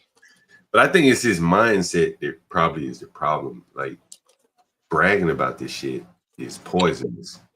If you get it, man. But to brag about it, I don't know. That's probably what really rubs people away. I don't think people have a problem with people getting. I guess because it doesn't surprise me. I've heard many people think like him, as far as women and men himself, who live off of that system. But I just think he'd be putting on I would hope that he'd be putting on for the panel. But I don't want to judge the man. I think that he take care of his kids and he a full-time father. So that's all that matters to me. I think again, we all do questionable things that people may say things that, questionable. People want to make me say I drink and smoke weed. Mm-hmm. All those are fair criticism, yeah. But portraying yourself as like a kind of I'm not gonna say he's deadbeat. I don't know much about him, but is there like a welfare leech? That's probably not. And again, I'm not criticizing for getting the food stamps or whatever. Hell, you get what you can, but to like revel in it is kind of. Yeah, I wouldn't want my children seeing me talking about it. I'm on food stamps. I'm on welfare. That's how I feed my children. So I don't think he understood that part, because a lot of men were saying they wouldn't want, the men with like the man in them wouldn't necessarily let them do that. JP said he more of a man than anybody. And he said because he's more of a man because what did he say? He make kids. So he has a weapon, and the men that are still practicing the pull-out game is still in puberty. I've heard him. It's philosophy. Some of the things he touching on, I'll be honest with you, I don't necessarily like disagree with him. Maybe it's that he lacks tact. Maybe that's what yes, that is it. To be provocative, maybe he could say it better, but it wouldn't be as it is hard. Yeah. So what are your plans while you're in DC these next 2 days? Are you here for work or? Yeah. I just gotta tidy up some things, collect some loose ends here, and then Okay. Cool. I had some interesting interviews though, Roz, girl. I interviewed a 44-year-old lady, nice looking lady. Yeah, maybe I'm interested in hearing. I saw it. You saw that? Yeah. I just published it. She has no children. She says, well, you probably, if you saw the live, you saw it all. But she has no children. So I said, are you interested in having children? She says, I'm open to it. I'm like, 44? Yes. I'm not disagreeing with you. You know what I'm saying? Like, you can't have it. But at what point do you kind of let it enter your mind that it's probably not going to happen? I'm not dating anyone seriously. I'm just asking, as a woman, when do you let it, when do you think it comes into her mind like it's probably not going to happen? When they stop doing the things to make it happen. You mean having sex? Or using contraceptives and start using contraceptives and things of that nature? No, I'm saying, like, let's say if at what point does a woman say, you know what, I do want children, but it's not going to happen. If you're 44, you got to be thinking about that shit at this point. That's hard for me to say, John, because I just can't say that, because I know people say that it's hard for women to have babies after the age of 35, but as the what is it? The life expectancy has changed and years have gotten on that, as health, But I'm not with 35, but we're new innovations with health. No, but now people are having babies at 40 and 41 and 42. And I am 43 and I still want a baby. Like, my thing is, I ain't trying to plan one, but if I got knocked up, I wouldn't be against it. But you've had children, you're in a relationship. If you weren't in a relationship and you didn't have any prospects, and you were 44 and you haven't had any children, would you probably start thinking it's probably not going to happen? Yeah, I would be I would think that me. And so that's what I'm asking. At what age when a woman, with no children, let it seep into her mind, like, I would think that because when you're in a relationship age 44, 45, then, get some time to know somebody in the 9 months, or it's just, I don't want to have a baby at 50 or 48. And I'm not saying for me, myself, but my effectiveness in that child's life. Yeah. For me. And so that's what I'm saying. Is here's a woman that's 44. She's still open to kids, but in the back of her mind, that she has to be thinking, like, it's not going to happen. Yeah, I think, you can't. No, they're not saying that. And, okay, that's what I'm asking you. I don't know what the woman is thinking. I think that.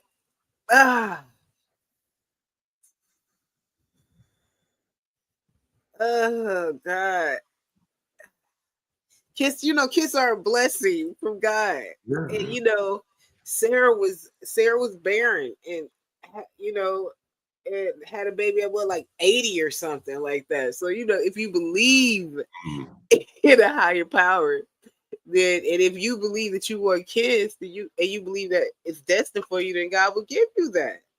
Nah, I don't disagree with any of that. Now, my thing is to think that a man would actually be at that age of 45, 46, 40, and he wants to have children at that age with a woman that age. I don't necessarily see that as a promising thing. Now, I see that a man may want to venture out to a woman who may be younger. And I don't want to sound shallow in that, but for many reasons.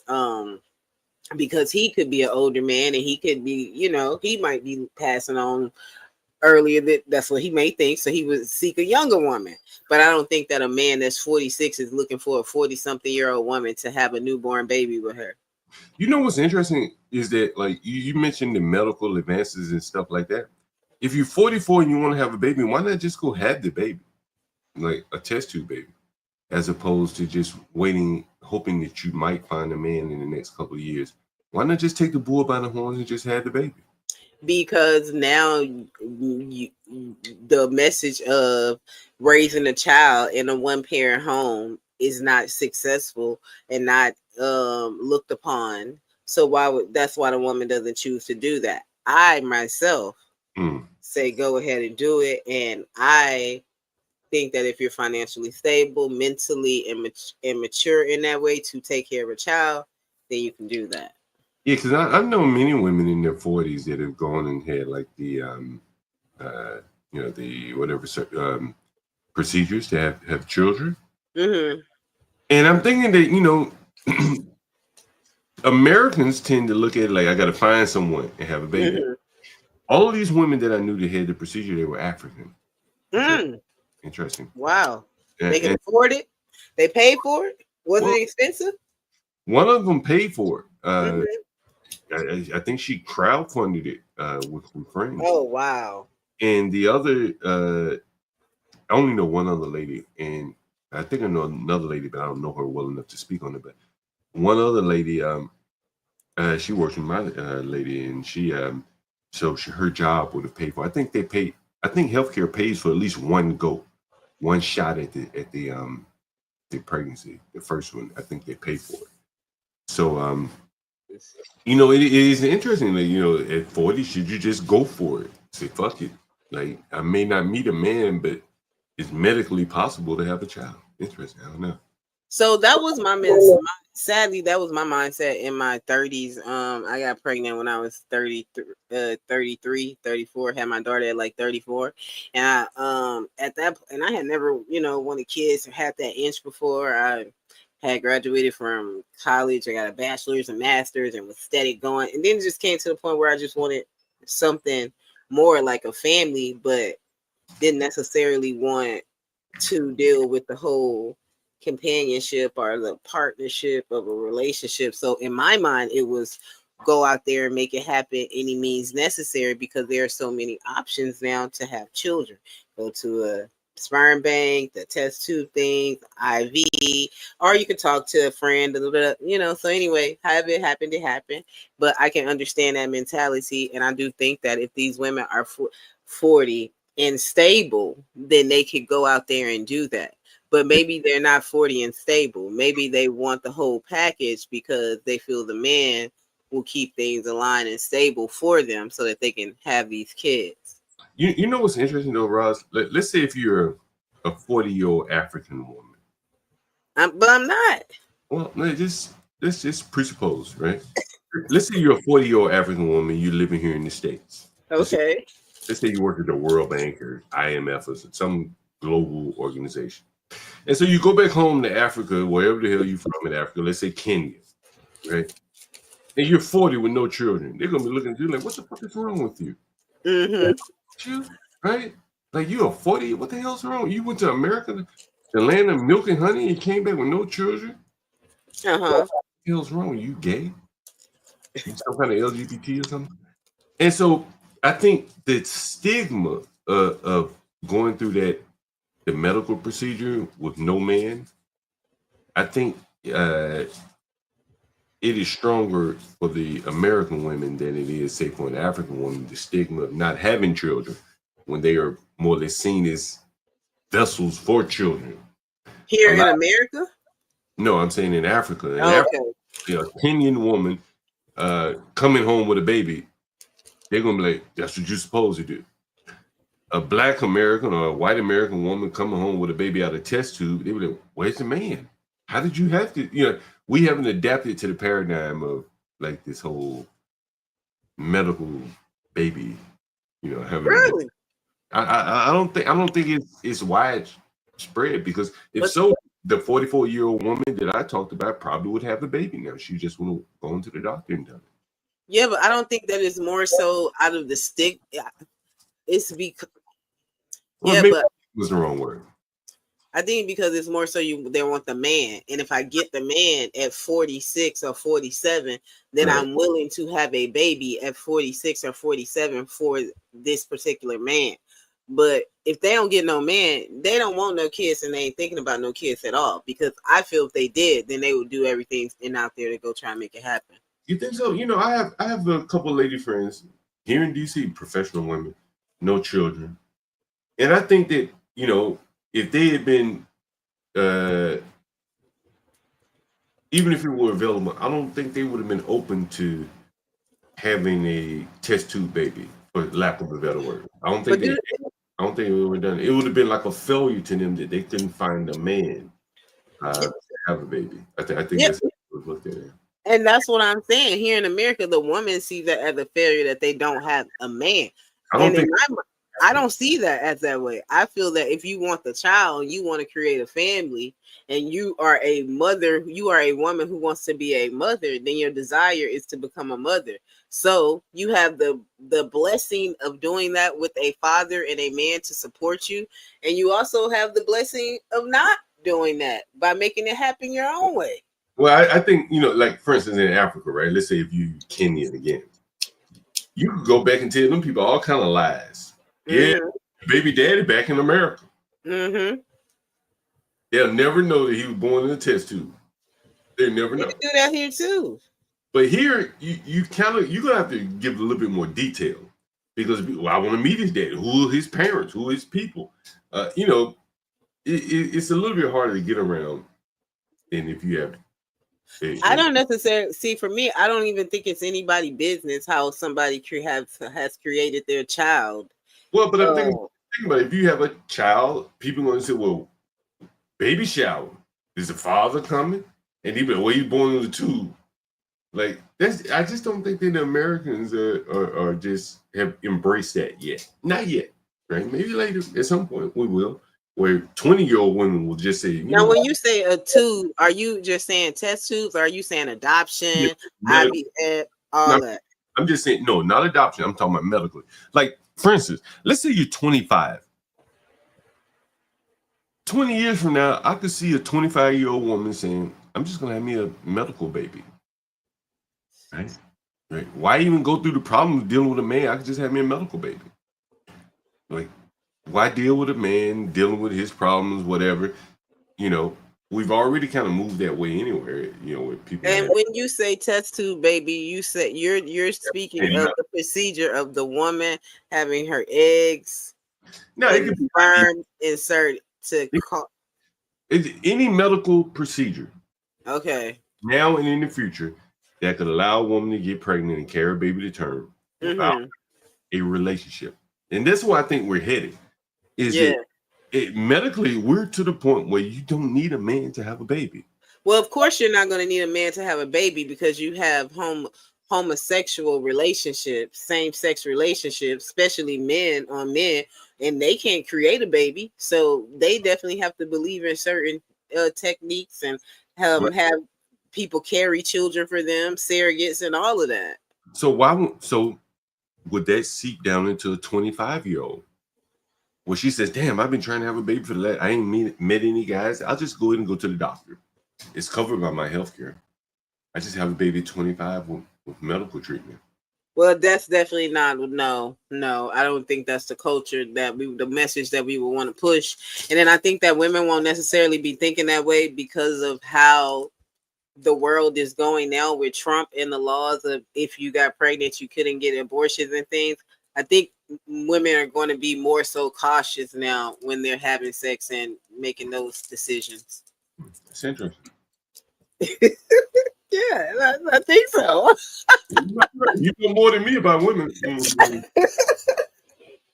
Yeah, I think so. I mean, like, I kind of feel like the woman would be a little bit more afraid to go out here and date freely as they have been, just because of those clauses in certain states where if you got pregnant, because you know, you go out and have a good night on a Saturday night or whatnot, it might happen, it might not. You pop a Plan B. Now some insurances don't pay for Plan B pills. They don't have them available.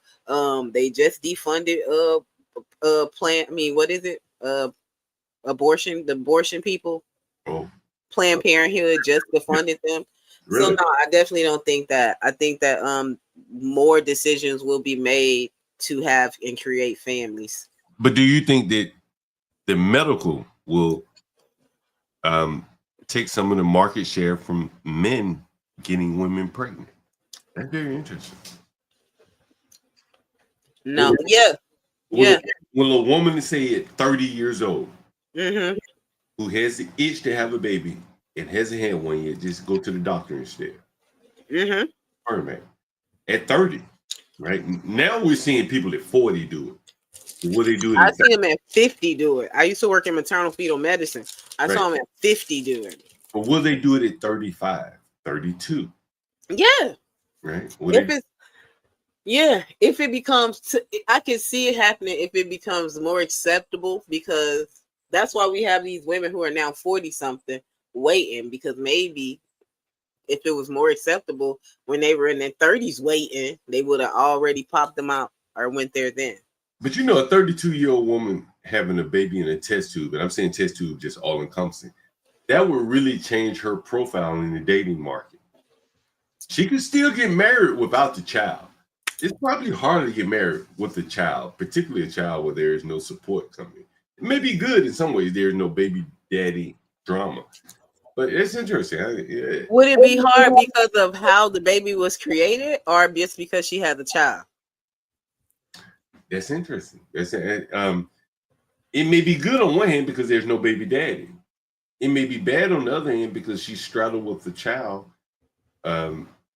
not when I'm saying straddle, but she has a child and responsibilities at a point where she could be dating and finding a man. It is a trade-off, because you could find that man the next day after you get artificially inseminated that could have impregnated you. But you've gone the medical route now. So what do you think of a woman who would want to do that or considering that? I think the 44-year-old woman that I interviewed, I think she should do it. Hey, Roz, did you see the interview I did, the street interview I did with the 32-year-old woman, black woman at Busboy and Poets? That's a woman that I think should do it. Anyway, she was white lady. No, she's black. I should tell you to pull up. I would love to hear your reaction to it. Actually, it was a black lady, and she loved black men, but she said black men don't love me back, and Wow. Yeah, I'll play. I'm going to send it to you, and then you can play it for yourself. Let's see. Yeah, here it is. Was she unattractive or what? I don't think she was unattractive. Everybody's different, right? It depends on the point of view. But she had natural hair. If you like that. Well, y'all don't appreciate that. Yeah, I appreciate all my women got natural hair. But anyway, so look, I'm gonna put the link in the chat, in the back chat for you if you want to see it. Let me see. Yeah, I put it in the back chat. I would love to hear your reaction to it, Roz. Because she's in DC. This is DC right here. So it's Busboy and Poets, and she's with a lesbian woman. Oh, come on now. Let me see if I can play it then. Yeah, you play it. It's clean, no music or anything about it. Let's see here.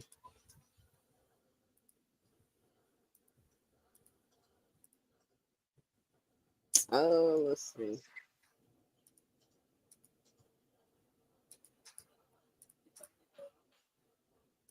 I don't know. 1 second. I'm sorry, you guys. Give me 1 minute here to figure it out. Yeah, I put the link in there.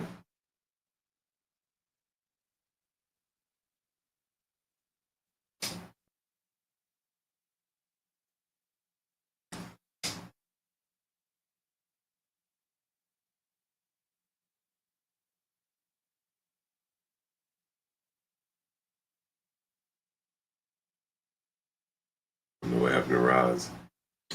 I'll make some noise to keep it dead. It was a dead pause or whatever. Anyway, guys, man, I was on my way to the bus station today. I'm asking you this question to yourself. Why do we not ask? Can you hear? This is like I'm not trying to come through when I'm about to ask this question. But like, why is it? But because I've had this personal conversation. African American men. However, they do not have the strong connections to me. To the beginning, Ross. Who do you think they have a connection to? They have a strong connection. I have this strong connection to foundational Black African American men. Okay. However, they do not have the strong connection to me. Who do you think they have a connection to? They have a strong connection to an ideal. What you mean? They want somebody who is they want somebody like their grandmother. Let's be real. Grandmother foundational, ain't she? Yeah, she may be a foundational, but she was a foundational but without I know the rights. audience can hear it. I'm not one who without rights. Oh, you got your boy. You got your boy. I'm the one who the grandmother told me. I can't believe you can't hear. I don't know what's up. Maybe your audio source. Anyways, she was saying that she's attracted to Black men, but they're not attracted to her. And so they're not attracted to her. So I said, well, what are they attracted to? She says, an ideal. Those were her words. And she broke down a little bit, started to get emotional. She's 32, no man, blah, blah, blah. And for her, I think the IVF probably would be the best, the best, pathway to take. She seemed like she's, without a man, the man is probably what's driving her crazy. So if she got the baby, which is downstream from the man, I think she's emotionally stable enough to to raise a baby. Hell, there are worse people than her. How old is she? 32. Oh wow, she definitely looked older than that. You know, she wasn't made up or anything like that. Her hair was natural, so it was just pulled back in a pony, little bun, whatever. But she was a nice lady. You know, afterwards, you know, she hugged me. You may see it on. But she was 32 and a lot of hurt, a lot of anger. Yeah. But you know, I don't think she was a bad woman.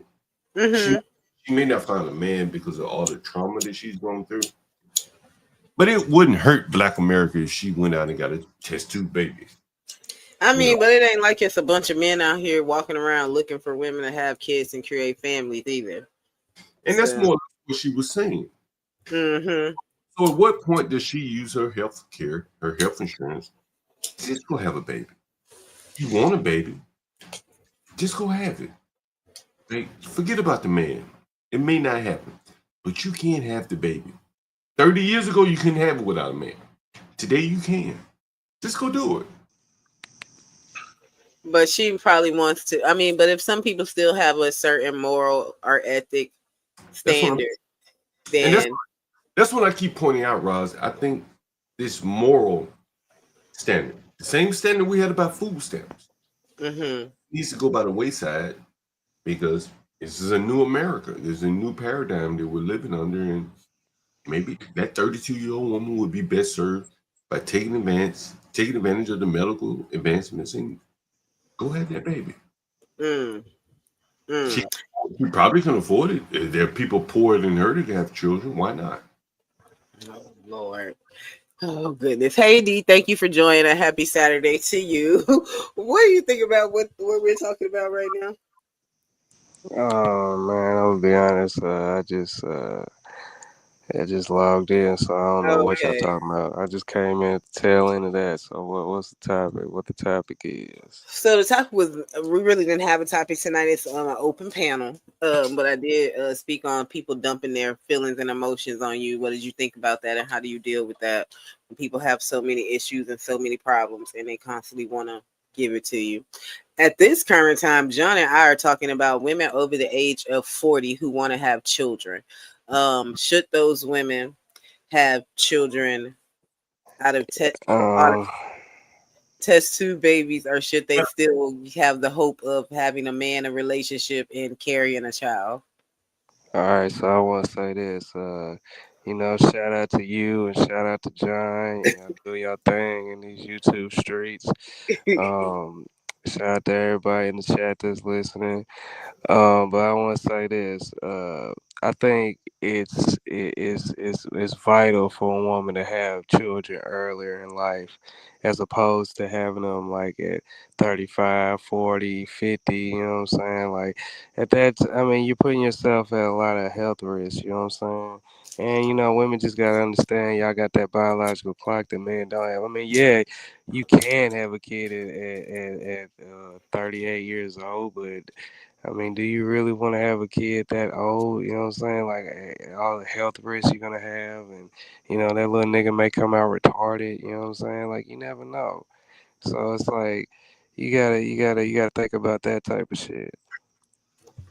True, but that is a possibility. But like I said, D, nowadays they have so much medical advancement where you can have like sonograms and stuff. You know what I'm saying? Everybody looking at vitro. Everybody looking at Ashanti and you know what I'm saying, Rihanna and all these other women all these women having these babies, but they're millionaires.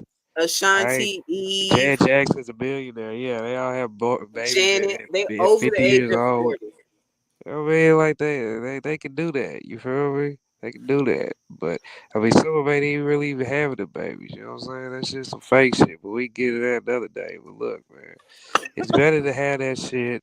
Do that shit when you're young. You know what I'm saying? Like I said, y'all not men, so men can have babies anytime they want. John, how old are you? Like 50 something, 40 something? Like you can have a kid right now. Nigga, I just heard. Nigga, I just heard him a couple years ago, nigga.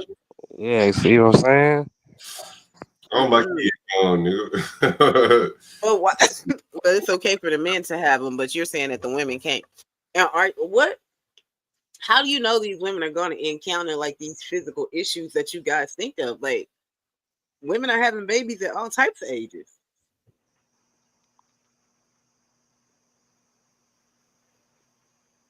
Hello?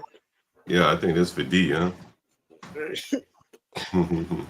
Women are definitely having babies at all types of ages, but you know what I mean? Like the Lord made y'all to have kids while you're young. You know what I'm saying? Like that's what y'all put on earth to do. You feel me? That's what he made y'all So then body if he like that. made us to have kids while we were young, by the time we got into our older age, then the whole shop would be closed. And now that is not happening. Look, check this out. You don't want to, I know it ain't probably a whole lot of women listening to this right now, but women don't want to be shouldn't want to be like Tracy Ellis Ross. You feel me? She said I forgot exactly what she said, how she described her body, how it felt when she couldn't have kids no more. Like she felt it's like something just, it's like her soul just left her. So I don't know. Like it was something she said that happened to her when she felt like that. And you don't want to be like that. You know what I'm saying? You need to have these kids young, meet somebody young. I remember one time, right? I was watching Judge Lynn Toler tell this 20-year-old girl, like, oh, 20's not the age for settling down. 20's the age for doing this and doing that, basically having fun. And look at her old ass online going viral with her legs up in there at 70 years old. You don't want to be like that. You know what I'm saying? Have kids when you're young. You know what I mean? Have kids when you're young. Settle down when you're young. Do it like that. You know what I'm saying? I advise men to do that shit too.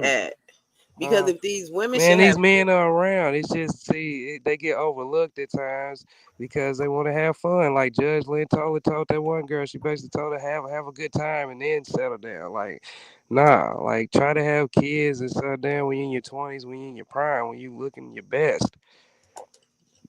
Nah. The thing is, Rod, like y'all are ridiculous. The thing is, honestly, when you really think about it, it's women out here having children, no jobs, nothing. Child ain't miss a meal. That's the facts of the matter, right? Mm-hmm.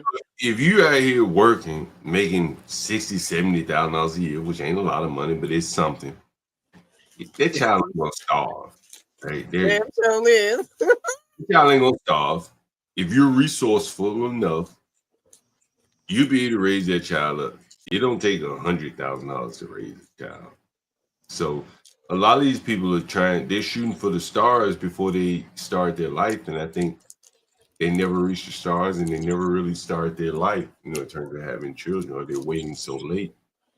Roz, you're here in DC, you got to know some 40-year-old women. Well, you haven't been here as long as I have, but I've come of age with a lot of 40, 50-year-old women now, no children.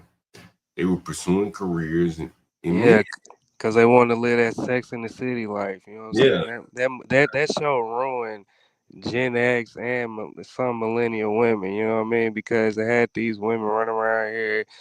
They were climbing the social ladder, but they really didn't have like real relationships with men. You know what I'm saying? They were just basically getting just fucked in the club bathroom. You know what I mean? Like, but that's the life of these girls are living. You know what I'm saying? Like when you see a woman that's 40 plus years old, not all the time, but some of the time, like she'll have her financial and her career together and shit, but her love life will be crazy. But in DC, I don't even think they're climbing the corporate ladder. They're making good money, but they're not the CEOs, the GS-15s and the SESs or whatever the fuck these government shits are. They're not that, right? Like they're just in the middle somewhere making a decent salary. Yeah. Like that's what I've seen. You correct me if I'm wrong. The head of Georgetown Hospital or GW Hospital, all these big ass hospitals, companies and shit, mostly they're not women. So they're not rising up high in the ranks. They're in the middle somewhere. And is that really where they want to be? Probably not. Yeah, so I have seen plenty of women here in DC, and then prior to me getting here, my friends who are here, some of them live in New York. A lot of my friends work in healthcare and other industries as well, but they make and some of them work as government contractors in some of those positions that you mentioned, but a lot of them make plenty of money, and they're very they can take care of themselves and their child. But these women are single parents raising children by themselves. So I and they were in relationships that just went awry. So I don't necessarily see them as those type of women who would be going out trying to have babies out of a test tube and all of that. But my thing is, D, when you say that women should have children young, but where are the men at when the women are 25 and 26? Where are the men at who are going to impregnate those women? And are those men going to be creating families? Because man, it be dudes out here that want to settle down, but you know, sometimes it just don't happen like that. There are men around that do want to settle down, Roz. I don't think so. No. There are some men that want to settle down, man. At 25, 26, D. Yeah, man, I didn't seen it. Yeah, right? I was 26. I don't know no niggas who want to settle down. Not no niggas that had something going for them. Maybe some lazy ass nigga that want to live off a woman, but at least where I live.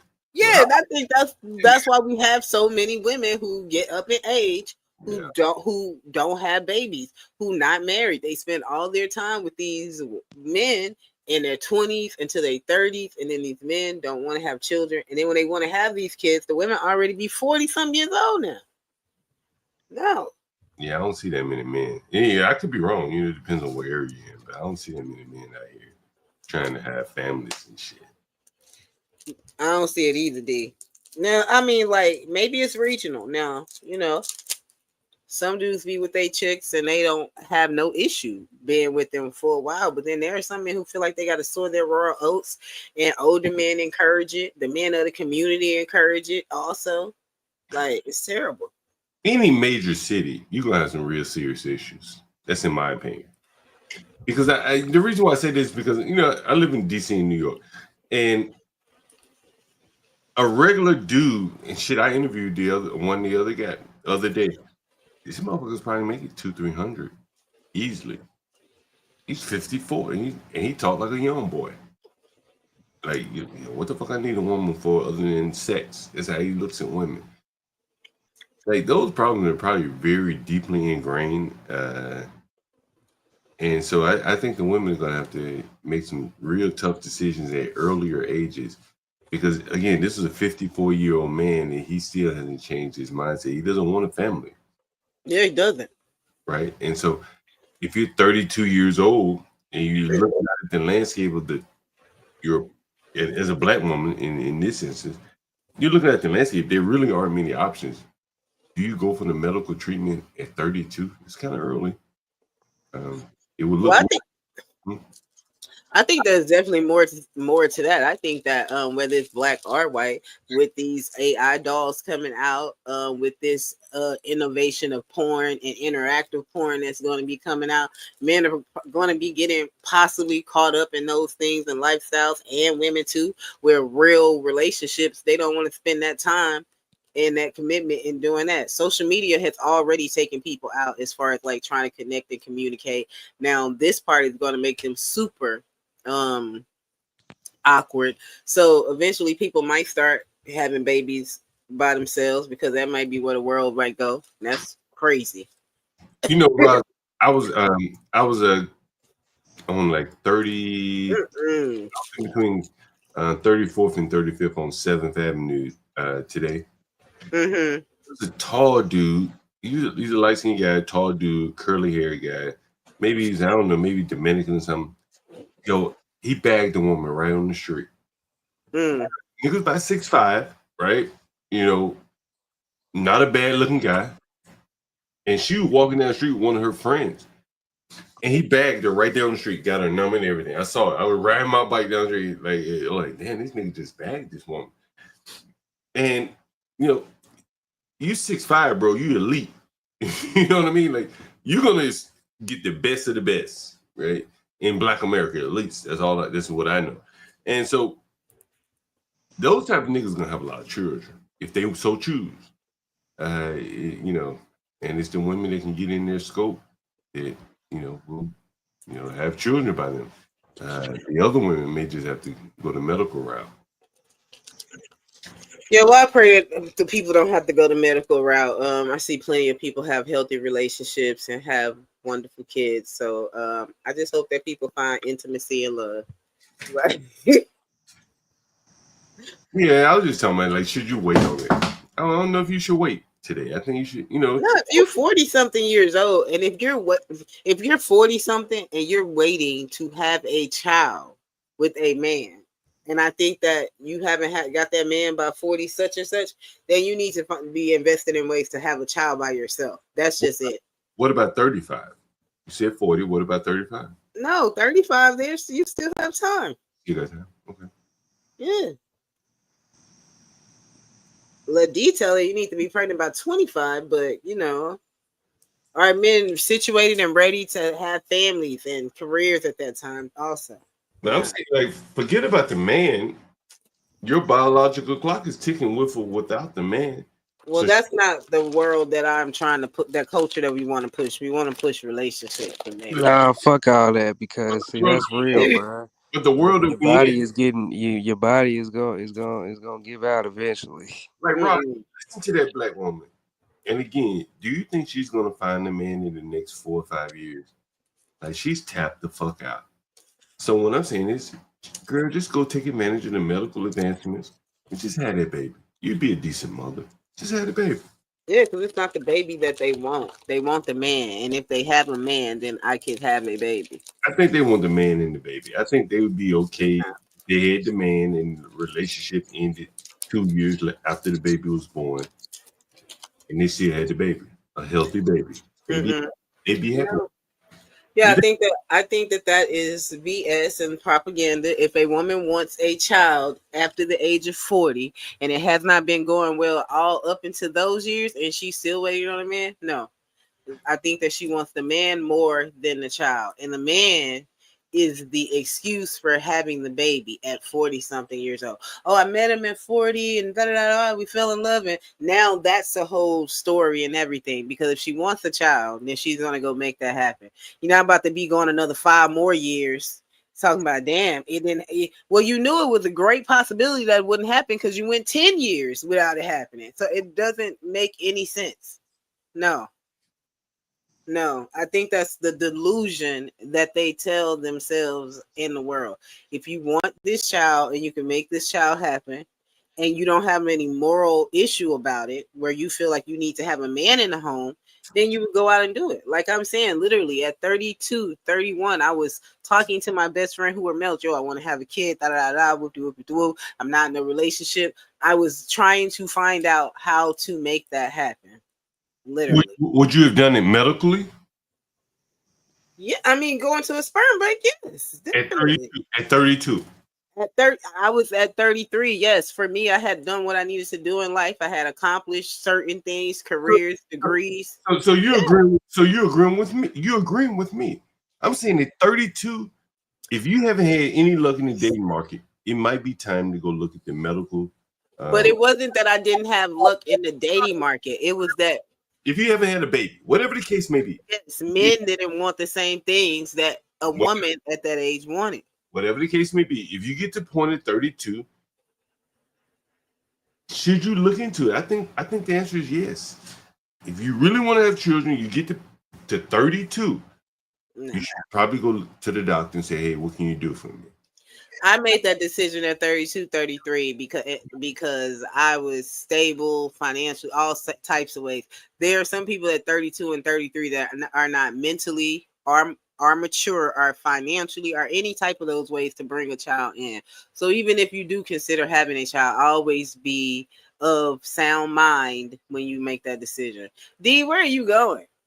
He left. Yeah, no, can't just say that. John Galt, this 6'5" stuff is straight out of Jordan Peterson's book. He has single-handed boasted inceldom and YNs who buy that robbed whiteness are a bigger problem to women. Black women. I think if you're very tall, I mean, you're going to get more women than if you're a runt. That just makes sense. All kind of studies have proven that. And so clearly those type of guys in this environment are going to get more women than a 5'6" man. It's just it's I'm not being anti anything. I'm just saying what I see. I could be wrong. It's fine. Yeah, I'm not encouraging that though. I want to encourage women to be women, to know that you can hold out, and a Prince Charmer will be coming one day. But if it gets to the point where you 45 and 50, no, ain't nobody got time for those conversations sitting there having with women unless you in a relationship with a man and you and him can get knocked up. If you're 40 something years old and 46 and 45 and you're still sleeping with condoms and contraceptives and birth control, talking about you want a baby, you're already on the wrong path. It's not happening. You don't live a lifestyle, or you're not in a situation to create a child. No. And some of those women get there because of the lifestyle they chose, the career chasing, and then just the single life, the attention that you get from men. And that shit can go on for years and years and years, because you can be a 46-year-old looking like you're 20 or 30 something years old and love that attention and still not mentally register that you're 46 years old. Physically you look great, but still your mind has to register that too. So now you still taking these young men or these old men, but you're not dating with the purpose, not dating to have, you're never going to have kids. No. Roz, I was talking to Universal, you may know Universal, and he was saying how there are a lot of well-to-do women being taken advantage of by men out here, just more or less slinging sex to them. Yeah. The women are doing well. They don't have kids or whatever. They got money, good job, nothing to do with the money. So they shower men with the money. Have you seen that? I see women spending money on men that they're dating. I don't necessarily will call it showering men with money, but a woman can spend some money on a man. Yeah. And there are women out here who are sleeping with men just to sleep with men, and that's just it. And there's nothing wrong with that. I ain't one to judge. I mean, they out here taking them out just like a man take. Men are complaining now about taking women out and buying gifts and what they got to do. So women are now in a different role that they're forced to be in, where they're taking men out and they're buying gifts and they're paying for dinners and they're proposing to men, because men now do not want to do the masculine thing of dating women, going after women and doing, no, they don't want to do that. They're so emasculated nowadays. I hate to say it, but yeah. That's very interesting. Yeah, I wonder what made that change like that. It's kind of unnatural in a way. Yeah, it's like, yeah, I don't know. It's terrible. If you're 46, I'm not 46, but if you are 46 and mentally do not register that should you even, yeah, exactly. You shouldn't even have kids. Like, nah. No.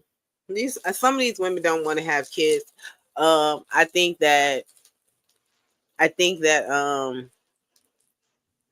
some people might even some women might even feel embarrassed to say that they don't want to have kids. Like, it's okay to not want to have kids and be a woman too, because people shame women for not wanting to have children. They don't have to have kids. Everybody doesn't have to raise a family or know how to raise a child. Like, it's a full-time responsibility. Do you think the shame is because the women really do want to have children? And I think they didn't achieve it. No, I think the shame is because of what society thinks of women, that women should have children, and if they don't have children by a certain age, then they are of no value. And that's what I think it is. Yeah. Interesting. Yeah, yeah, that's what it is. I mean, because there are plenty of women out here who don't want to have children, who want to live the single, or they want to live with a man until they die and don't want to have children as long as he don't want to have kids. Do you think a woman with children is of higher value to society than a woman without children? Yes. You think so? Yeah, you need that woman in society to raise those kids and take care of those kids. So if there's a single woman out here and her life is at risk, and there's a mother and her life is at risk, and they're at the same place, please save the mother, because this mother has children to raise. Yeah. Do you think the single women without children internalize what you just said? If they're lesser value than a woman with children? I think that they could internalize it in a negative way, when I am not saying that they are of lesser value. I am saying that their role as a woman in society is of lesser value at that time, because they're not taking care of those kids. So we're trying to save this woman because the kids are most important out of all of that. The kids that she had. Yeah, the kids that are in society, because you don't want to leave children without a mother. And that like puts the woman at a lesser value, the one without children. Yeah, but you know, like walking through the world knowing that you're the lesser value of a woman pushing a stroller right beside you. Yeah, but if that was a solidified thought in the city, and if what we thought, really has some relevance, I could see that hurting a woman. But a woman does not have to have kids. Like, she can solely make a choice to not have them if she doesn't want to have them. And I don't think that there's anything less of a woman who decides that she doesn't want to have children in life. If that makes sense. But you think she's of lesser value in terms of saving? In terms of saving a life, if it comes to an emergency shooting or something like that. Right. And I gave my reasons why. No, I agree with you. I agree. Yeah. I'm not challenging you. I agree with you. But I wouldn't look at, some people look at them like, oh, you ain't had no children. You have no substance in life. You need to do this and do that. No, I don't think that.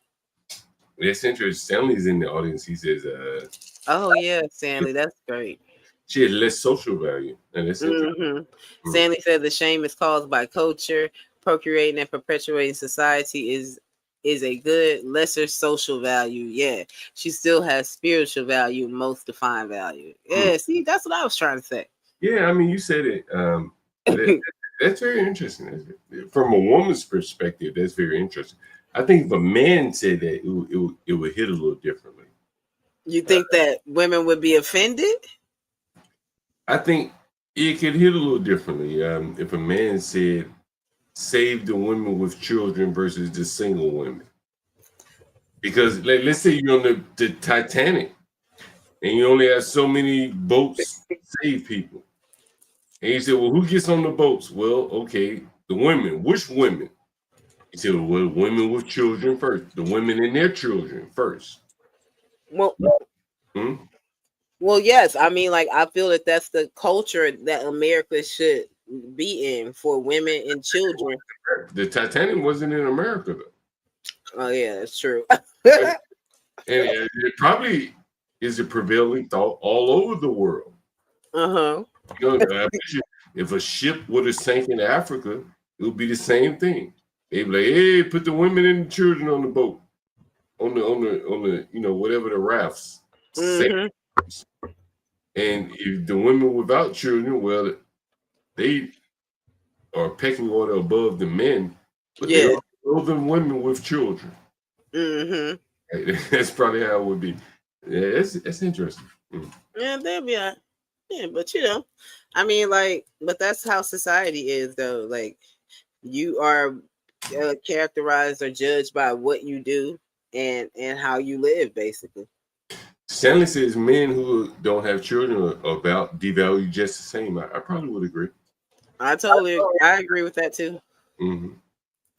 Really, from a woman's standpoint, you agree with that? Yeah. Why? Men who don't have children are of lesser value for the same reasons, because a man who has children, you would think that the man who has children is taking care of his family, which is his woman or wife, and then his children in his home. So I would just assume that those men would be of a different standard and caliber and mentality.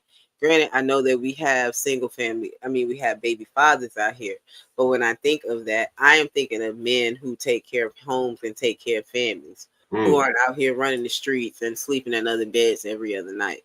You would rather save those people, because those people are going to fight for their families in the place where they live. It's always interesting talking to a woman, Roz. What do you think about that? What do you think? I mean, I agree with you, but again, it's different hearing it from a woman than from a man. So that's very interesting.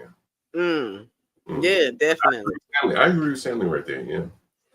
Yeah, and I have some friends who don't have kids or anything. I would hate to think of them as less of value, but if something was going on in the world, I'm sorry, we gotta let you go. You gotta go get over here. I think even with war, do they do that with war? Do you get an exception? I don't know. If you have children, they probably don't send you off to war, right? Versus a man with no children, right? No, I'm pretty sure there are plenty of men who have been gone to war who have children. But I'm saying, like, if you had your pecking order, you say, okay, young men without children, then young men, right? And then you say, older men, right? Older men without children, preferably. And then you go older men with children. So in other words, the men without children would be expendable. Because in reality, if you think about it, who's going to take care of another man's child better than that man? So you kind of have to save him for the good of society, I guess, in some cases, right? There are plenty of men who would take care of another man's child better than that man. Well, I don't know. That's where a man would argue with you, but I'm not going to argue with you on your panel. But I feel that if a man would take care of his child better than another man, then another man would never have the opportunity to take care of his child. You know what's crazy? A buddy of mine, he has a friend getting a divorce.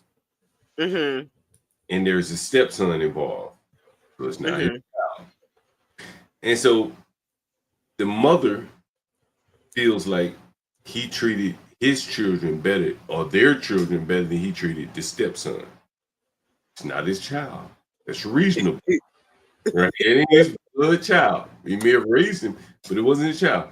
And so I think that, maybe that, plays into it, that a man is going to treat his children better than he would treat, say, I don't think that he would intentionally treat his kids better than the other kids, but it's just that feeling of, you would always know that this is the child that we created together. So in your mind, you don't go out to willingly treat them completely different. But it's just innate, I think. Yeah, it's just innate. It just happens. It's just natural. Yeah, but you're out of control for that. That's terrible. So it's a story that I heard. That is terrible. I wish T would get up here. Where's Thank T? you for joining, T. I wish T would get up here. Oh, wow. Before That's crazy. That is crazy. You are tripping tonight. No, I'm really back tonight, for real. I'm just chilling tonight. I enjoy talking to you, Roz. We got to get back. Oh, T said she's coming now, Roz. Yeah. When you heal up, Roz, I got some street interviews for you, Roz. Oh, I sent you. I think I sent you. Sent me the text yet?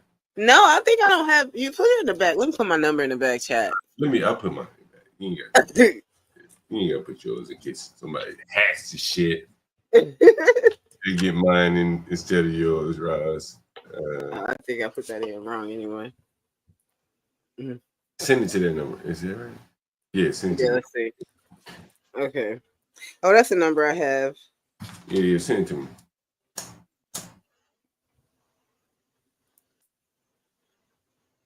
He didn't ask me to come up. Stanley, you're always welcome to come up.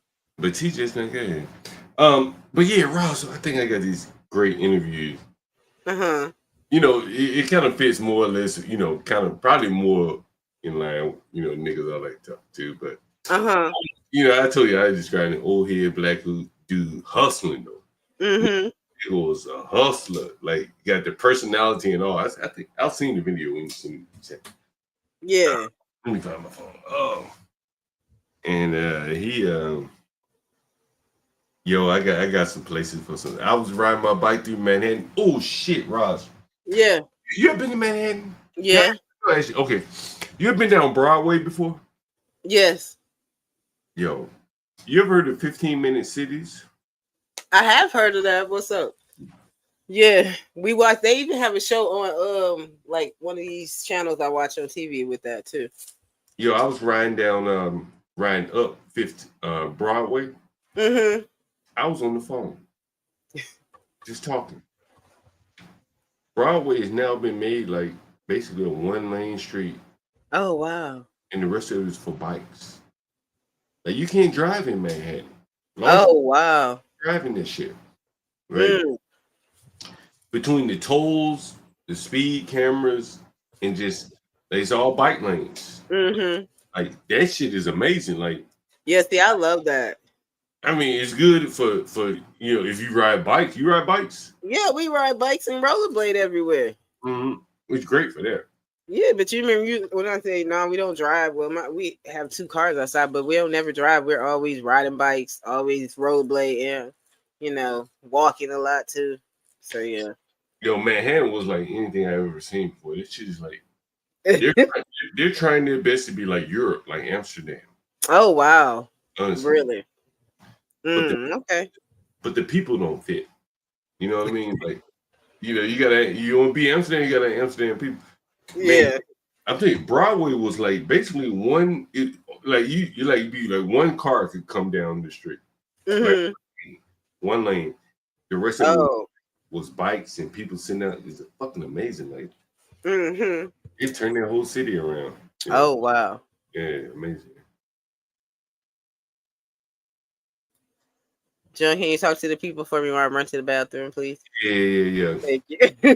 Come on, T. Come on up, T. Yo, I was in Washington Park today. What? That was crazy. I think I'm gonna do a live stream for them from Washington Park and from Union Square. Yo, Union Square was crazy today. I met this black dude. Really like hustler like Harlem hustler, motherfucker. If you ever been in Harlem, you ever been in New York? Anyone ever been in New York? He's like a Harlem hustler. The epitome of a Harlem hustler. And so, he has a spot like right when Rosgirl gets back. We'll if she wants, we'll show his spot right in front of like he has like the A1 spot. The guy's a master hustler. So when I pulled up on him, he had like 3 big ass jars of marijuana, cigarettes. In a deck. In New York, it's all about presentation. So the guy wasn't there. He left, and I don't know where he was. He stepped off. So he came back. He had a laminated poster or whatever, and it was like more or less asking for donations for vaccinations for his dogs, shit like that. True hustler to the core. Now he was not selling books, man. He was selling weed, water, cigarettes, joints, and he was taking down donations for his dog. But what's interesting is, so he had 2 Dalmatians. So many women walked by and were like, "Yo, I'm gonna give you a donation." Those dogs are so cute. Oh, you know how women are. It's like, yo, straight hustler, man. Straight hustler, bro. Straight hustler. And he's a DJ. If you want to look him up, he's DJ Bliss, I think. But he said he's there in front of Union Square every day, 24/7. Straight hustler, bro.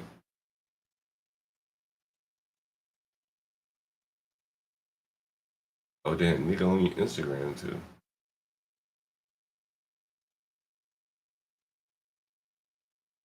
Nigga straight on Instagram.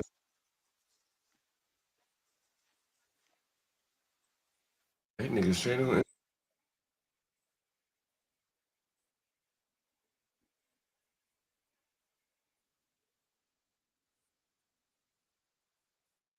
That nigga straight on Instagram with this shit. When Ron's gonna get back, I'm gonna have him pull this shit up. Yo, this nigga's crazy. Yo, this nigga straight on fucking Instagram. Thank you. I'm back. So Thank you very much. Thank you guys. I'm just have to step away for a second, but thank you for joining the Reasonable Rods. If you haven't hit the like, please hit the like. If you haven't shared the live, please share the live. And thank you for being here with me. You could be anywhere in the world, but you choose here to be with me, and I am greatly appreciative for that. What are you talking about up here, John? So I was telling people about that hustler dude. I was very impressed by him earlier today. I put his link in the background. He's actually a DJ as well, but he hangs out in front of Whole Foods every day. Mm-hmm. Like yo, he's a fucking setup. He has power, a big ass boombox speaker, a tent, table, like the dogs, like straight hustler, New York Harlem hustler tag. I think he's from Harlem too. Okay.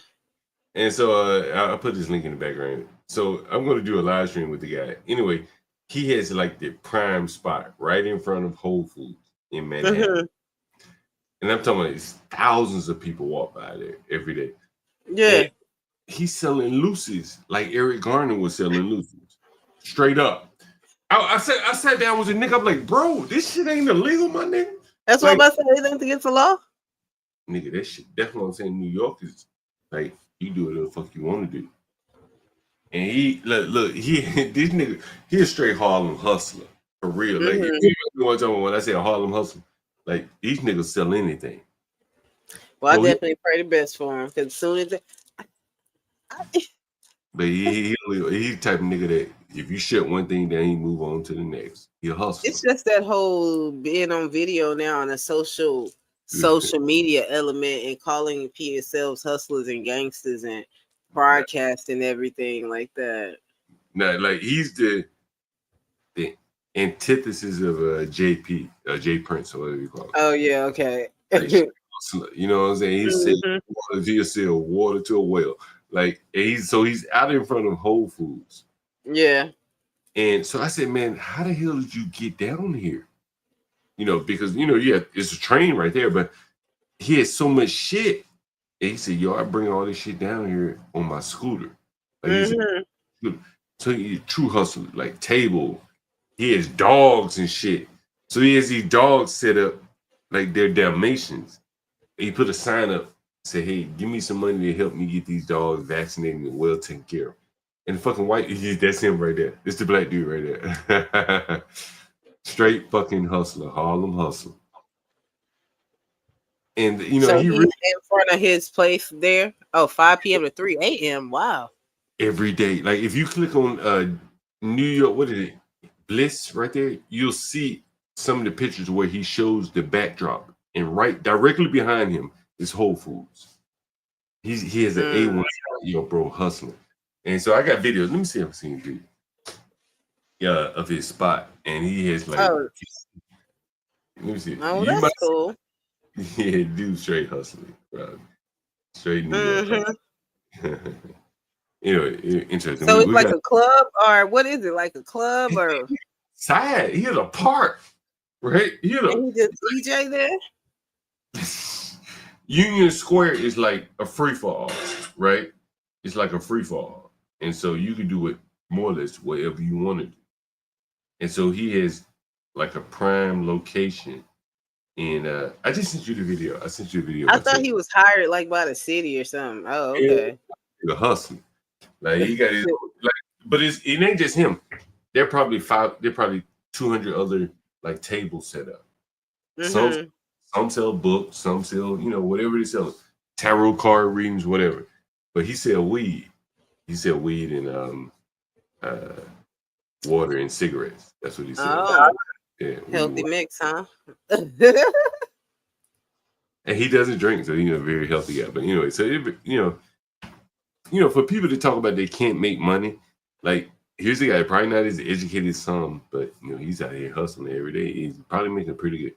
penny too, because I sat there about an hour and people were coming up buying cigarettes. How much was the cigarettes being sold for? $2? $1, yeah.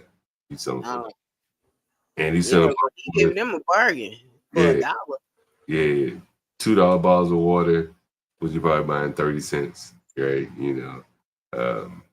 Weed, people buying weed, joints, in the middle of the street, in the middle of like Union Square. Very interesting. Yeah. Wow, that is crazy. I mean, like, yeah, you're right, but some people just don't have that mentality. I don't want to say they don't, because hustling comes with the mentality, but then it comes out with the risk too. And some people don't have that time to risk their lives for certain things. Yeah. Because I'd be down if I get possibly sent to jail for selling some loosies and some shit that I already know I ain't supposed to sell. Like, that's just.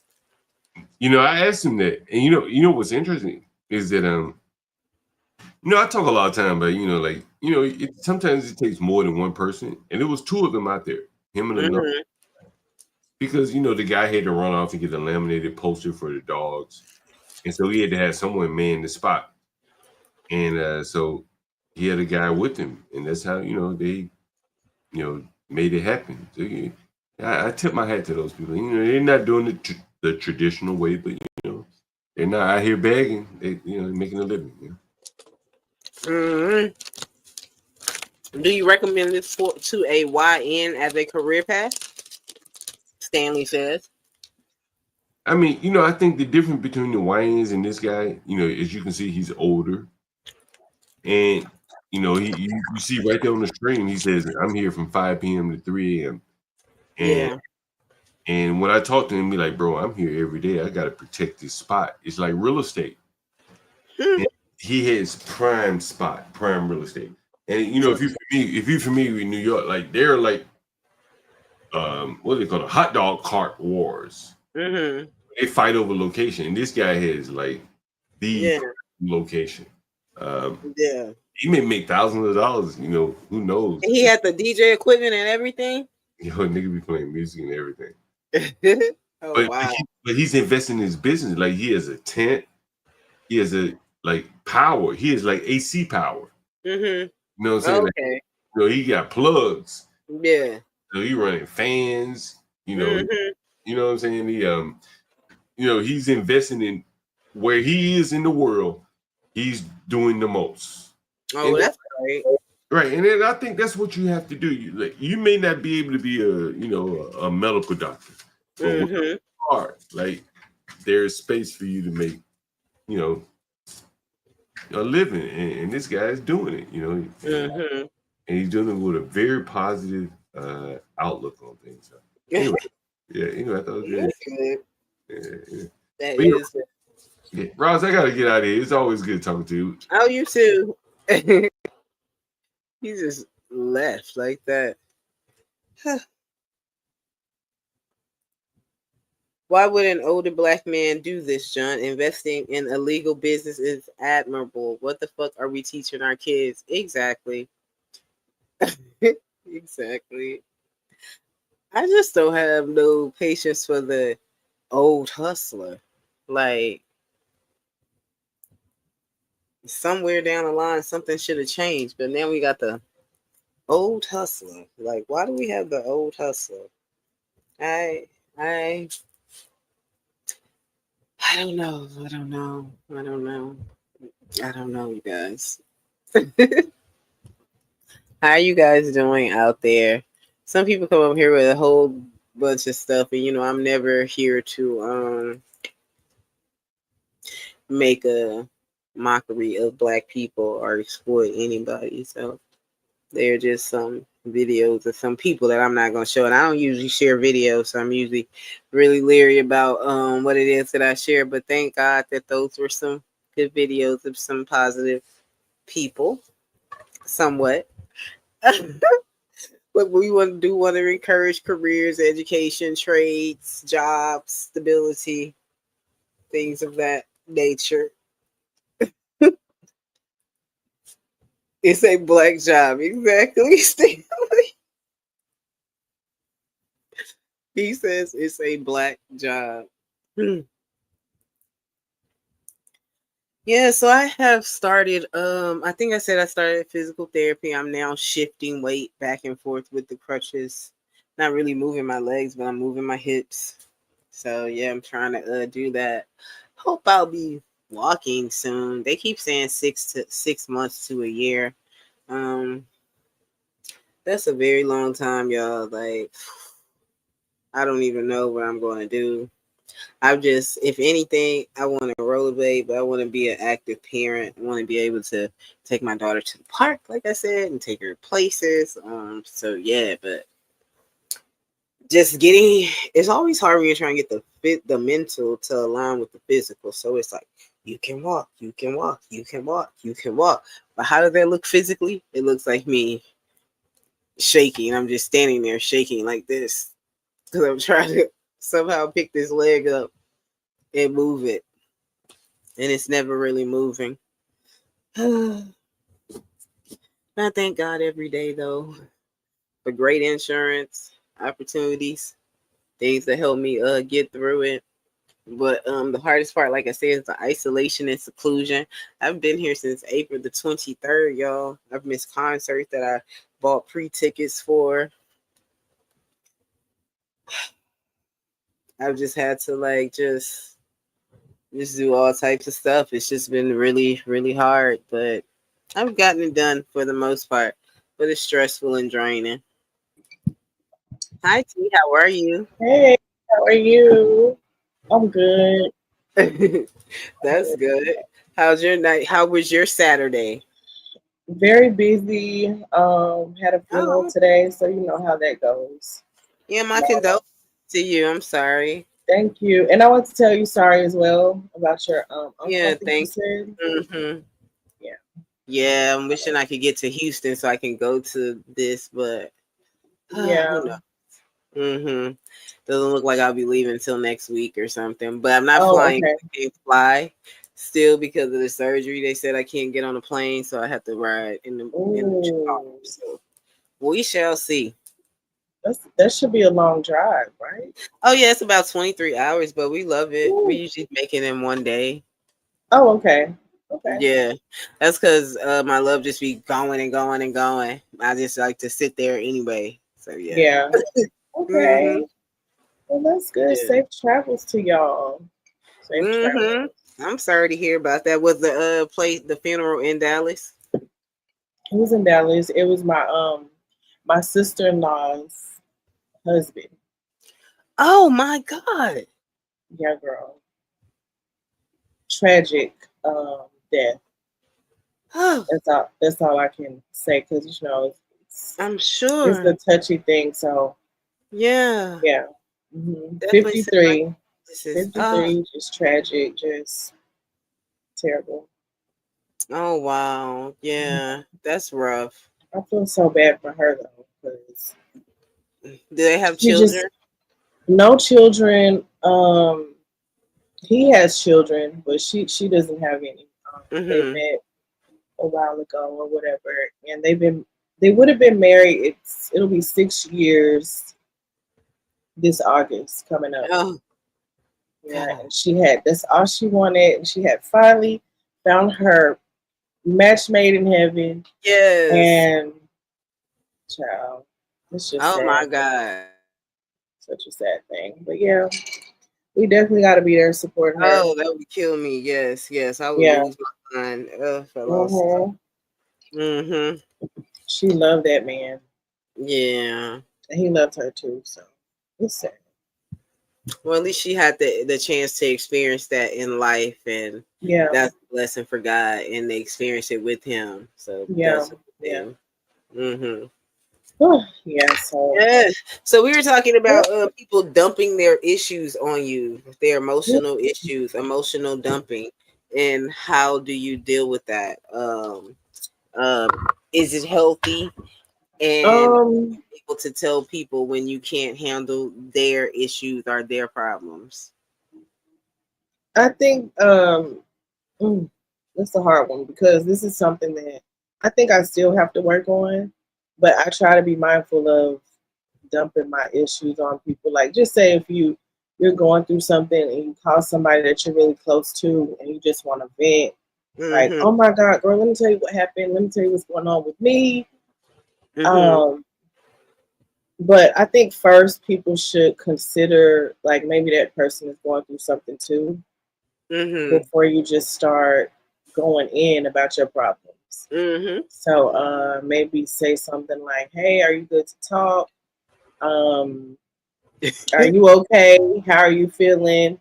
You know what I mean? Are you one of those people, T, for real? Like you go and start talking to I used to be. Oh yeah. I cannot see that in you. I used to be. That was so bad. But now I don't really talk to people about my personal. I really never did, but at one point, I used to do it to my sister and like my best friend, but now like you like that friend. No, that's that friend. Yeah. Because my sister, she does it to me still to this day. But I'm the only person she does it to. Oh wow. You know what I mean? So I think we do it to each other still, but there's like a major difference between emotional dumping and venting is that venting involves sharing your emotions to find a solution and validation, while emotional dumping doesn't consider the listener's well-being. So you definitely hit that right on the money. And do you think that it's healthy to tell someone at that time when they're trying to speak to you or dump on you? Okay, so for me, in my lifetime, I've lost a lot of friends because it's just be too much that they got going on in their life for me to handle mentally and emotionally. And I wish that I could be there for them in certain ways, but I can't because it seeps into like a lot of my personal issues mentally. So I have little space and time for certain people. Like I will go the distance for certain people. Now, if I can't, I do tell people, verbalize it, that I have to leave you in that respectfully. I'll say it in a very nice way. You know, like I really can't handle that. I really wish I could. There's nothing that I could do for you, but I encourage you to such and such and such and such. Do you think that telling someone that is disrespectful or selfish if they're your friend?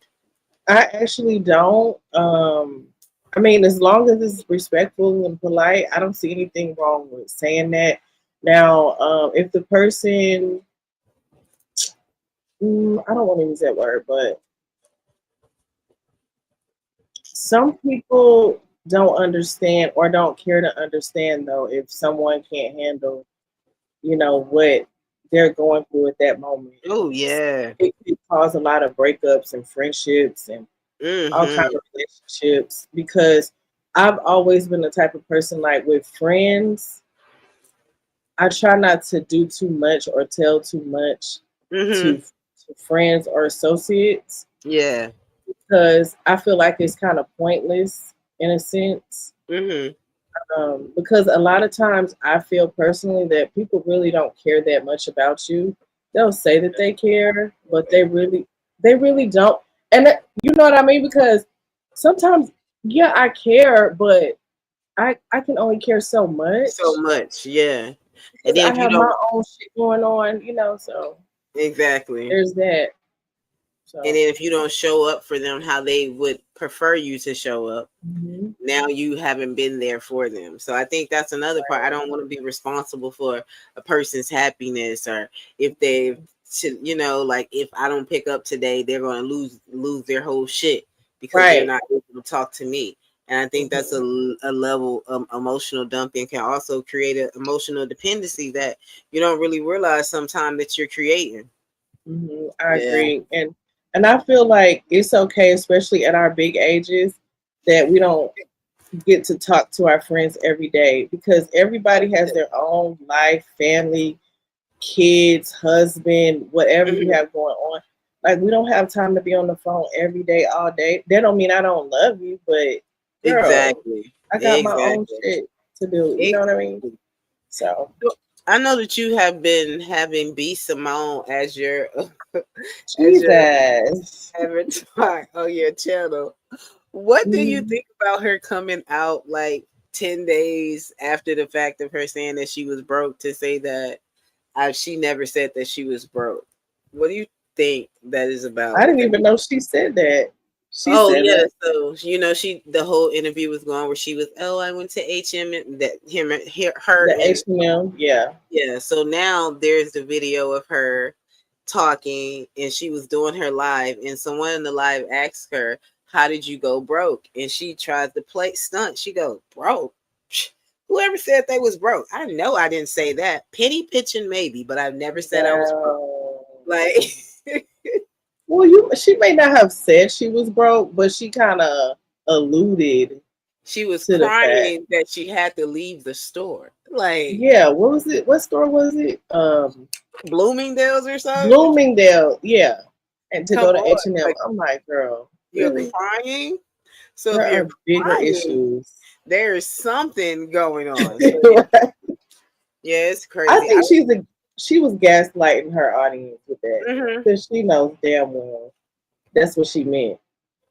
Yeah, that's what I think. But I think that she's just trying to show face because a lot of people have clowned her as in, so what? You don't have any money. So what? That you got to go to H&M. So now I think she's trying to show face. I really think she could have took this and broadened her platform a whole lot more. As far as like not being the woman who has to have 1 million bags and shop at Bloomingdale. Right. She probably could have got a whole freaking marketing deal from H&M, but she said if it was dumb. Terrible. Like H&M is not that cheap. Yeah, I love it. I love it too. Like, and they not always cheap, girl. You gotta have like a sale or something, because girl. Yeah, and like, but I definitely think she was a terrible, terrible friend. I would never talk in my life, like never. Yeah, she gives off narcissistic vibes to me. Yeah, that's what I was getting at. So that's why I felt like she put that video out, because she was just trying to show face. She was so worried about what people have thought about her, and she could care less if it was 5 days or 20 days. She's going to say something about what these people are saying now about her. Absolutely. Now that's terrible. Crazy. That's terrible. Yep. John was just up here showing some guy who was selling Lucy's in New York. Yeah, there's a guy in New York who's a DJ at Union Square. And John said the guy is a hustler, the antithesis of Jay Prince. And I was like, yeah, that was something interesting that he brought up. Not, I don't know if I consider Jay Prince a hustler, but I mean, hey, some people consider him a hustler. See, you do. I consider him a hustler because I don't feel that he is in need of the assistance that he gets from the government. I feel that he's a hustler and a scammer because he does just enough to get the benefits, if that makes sense. Yes. Now that I agree with. Yeah. But I don't think he hustling mind. Like he does not want to let go of EBT. He don't want to let go but of he entitled Medicaid. To that. That's his reparations. That is crazy. And I am in agreement with us getting our reparations, but that is not true reparations. Yeah, I remember being a single mom and I ain't get not nan one food stamp, not nan right.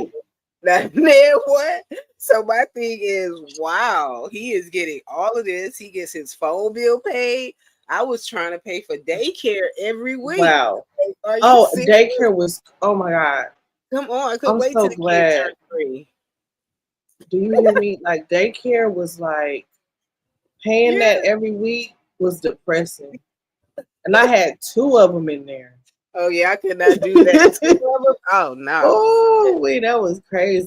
And back then we thought it was like expensive because at the time we had my son. He wasn't old enough, of course, to stay home. Then I had my baby boy. So he was like 9, 10, 11 months. And they charge more when they're not potty trained and all that stuff.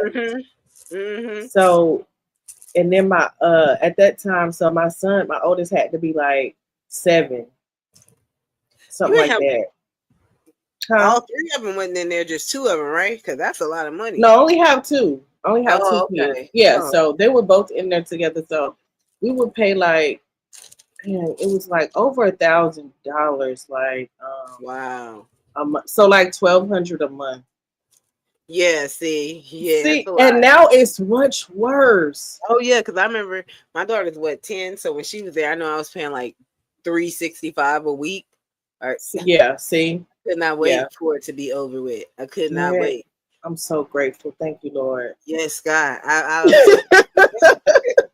Thank you, Lord. They started letting kids go to school at 3 years old because she was up right. Like it's time to go.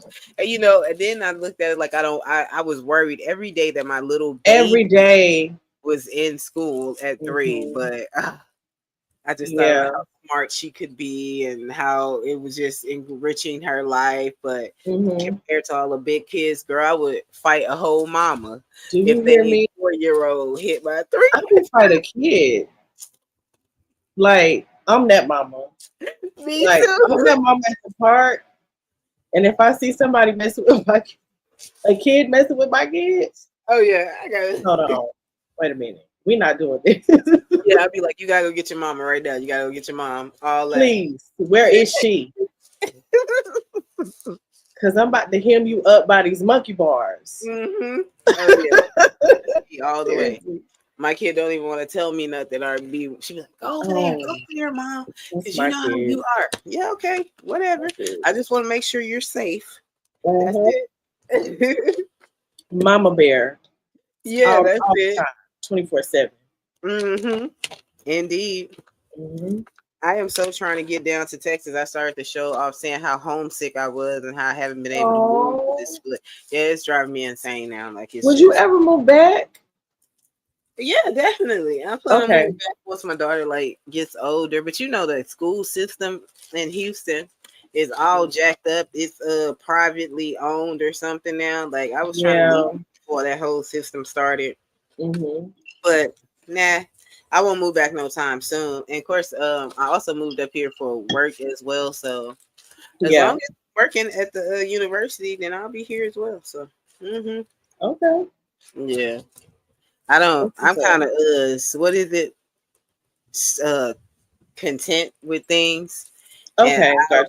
I'm the kind of person who I'll get up and just go though. Like if a job is like, oh, come here. If I apply to it and it's in a whole different state, Denver, something like that, I will just go.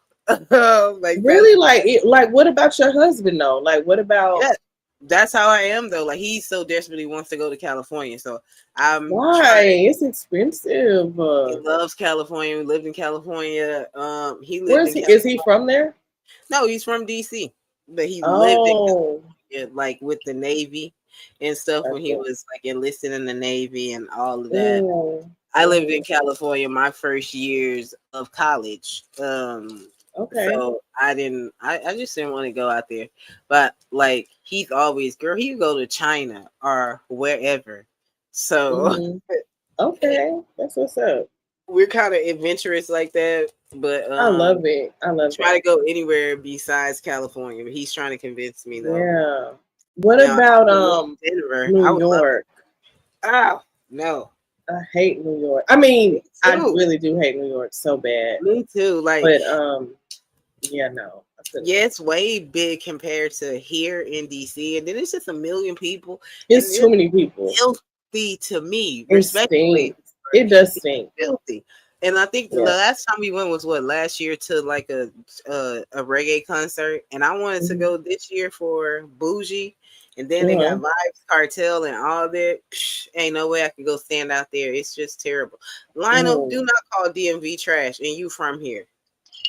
You be hating. I've been to the DMV. I mean, when I went, it was okay. It was cool. I couldn't live there. I don't think I could live there though. But really? I don't think so. I don't know though. I don't know where I would live though, and I don't know if I would be in the D, the M, or the V. I don't know. Yeah, the country in me wants the M. Maryland, the country in me wants that because Washington is just a complete city, completely just all around. There's no suburbs. There's no rural. or none of that within the city. So if you're looking for anything of that, you would necessarily have to go to Maryland and Virginia. So that's the only issue that I'm having, because I want that ruralness and suburbanness, but I like the whole metropolitan, have a house in the city type thing. It reminds me of like the Cosby Show. Gotcha. Yeah. Gotcha. Okay. But that's a nice brownstone. Yeah, but it looks like that because that's how the houses are up here. Like if it was Texas, it'll be how our houses look in Texas. Right. With all the land and all that stuff. Yeah. So that's what I learned up here. I thought that, everybody got beautiful big, but it's no, ma'am. Average. Yeah, it's just the average house. See, that's why I love the South though, because I feel like we get more for our money. Mm-hmm. Yeah, more for the buck, bang for the buck. Mm-hmm. Yeah, we get more. People can't understand that you can get a whole 3-bedroom, front yard, backyard, whole pool, probably all that upstairs, downstairs for less than $200,000. Like, well, not anymore. Well, okay. Back maybe about 5 years ago. Maybe. What you would say it is like $300,000? Girl, yeah, maybe a little under 5 at this point. Like, no, it's done got crazy out here, girl. Dallas is crazy because all the people are from up north are moving here. That's what I was about to say. Then it must be because of that, because that's how much the house is costing up here: 500,000, 600,000. It's expensive. So it's not that cheap no more. That's how much they cost here. So I'd be damned if I'm about to go home and pay that. Like, nah. Mm-hmm. I had a house back at home. It was under 200,000, but it was in Fresno, off of Highway 6. Neighborhood, really nice. So, but I got it to my daughter's 10, so 10 years ago. Oh, girl, yeah, it was nice then. Good time, like great time. But now, I don't know how much is ridiculous. I do fix on. You should look up the house that you lived in Fresno, and just compare it.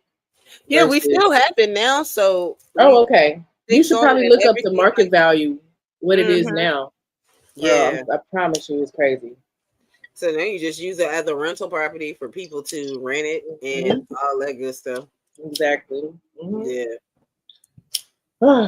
Man, times have changed. Like I always say, like to me, life has not been the same since 2020. Since COVID. Yes. Yeah. It has been. Like there was a shift that happened, and it just hasn't been the same. Is it like a physical, like a social, physiological shift that you feel? Everything. I feel mentally different, like spiritually, emotionally, physically, everything, literally. Something happened. Yeah. Maybe we switched timelines. Here I go with my conspiracies. That's what I was about to say. You think that it was like an experiment or something? And like they came absolutely experiment. Oh, this nigga. You serious? I do. You know why I think so, Roz? Why? To get people to comply. To do certain things. Yeah, they did it. And we fucking I don't know, can we curse? Yeah. Listen. We did it. Yeah. Everything they said do. Because fear, once you get people scared and riled up, we gotta listen to what they say. Yeah. This stuff just started not making sense to me. So yeah, it did. Like, oh God, like the enforcing of the vaccines and stuff. Like, oh, that was terrible. Threatening people with their jobs and stuff. Like, yeah, it was a whole mental warfare going on because people just didn't feel like they had control of their lives anymore. And now, what do you feel like? Do you feel like it's possible that it can happen all over again? Or? Yes, but next time it'll be worse. It'll be worse. Yeah, I think that too. I really think that. I don't know what's going on, but I think that something is going to happen in this term where they're either no longer going to have paper money or debit cards? Are they going to put something in our hands? I think something of that drastic nature is going to happen during this term. I don't know what. I think so too. I'm trying to prepare myself for it. And I don't. Crazy.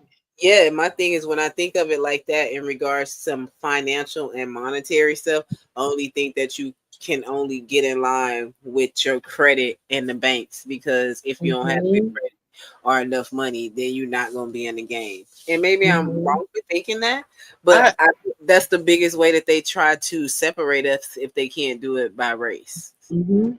Yeah. What do you call it? What is the name?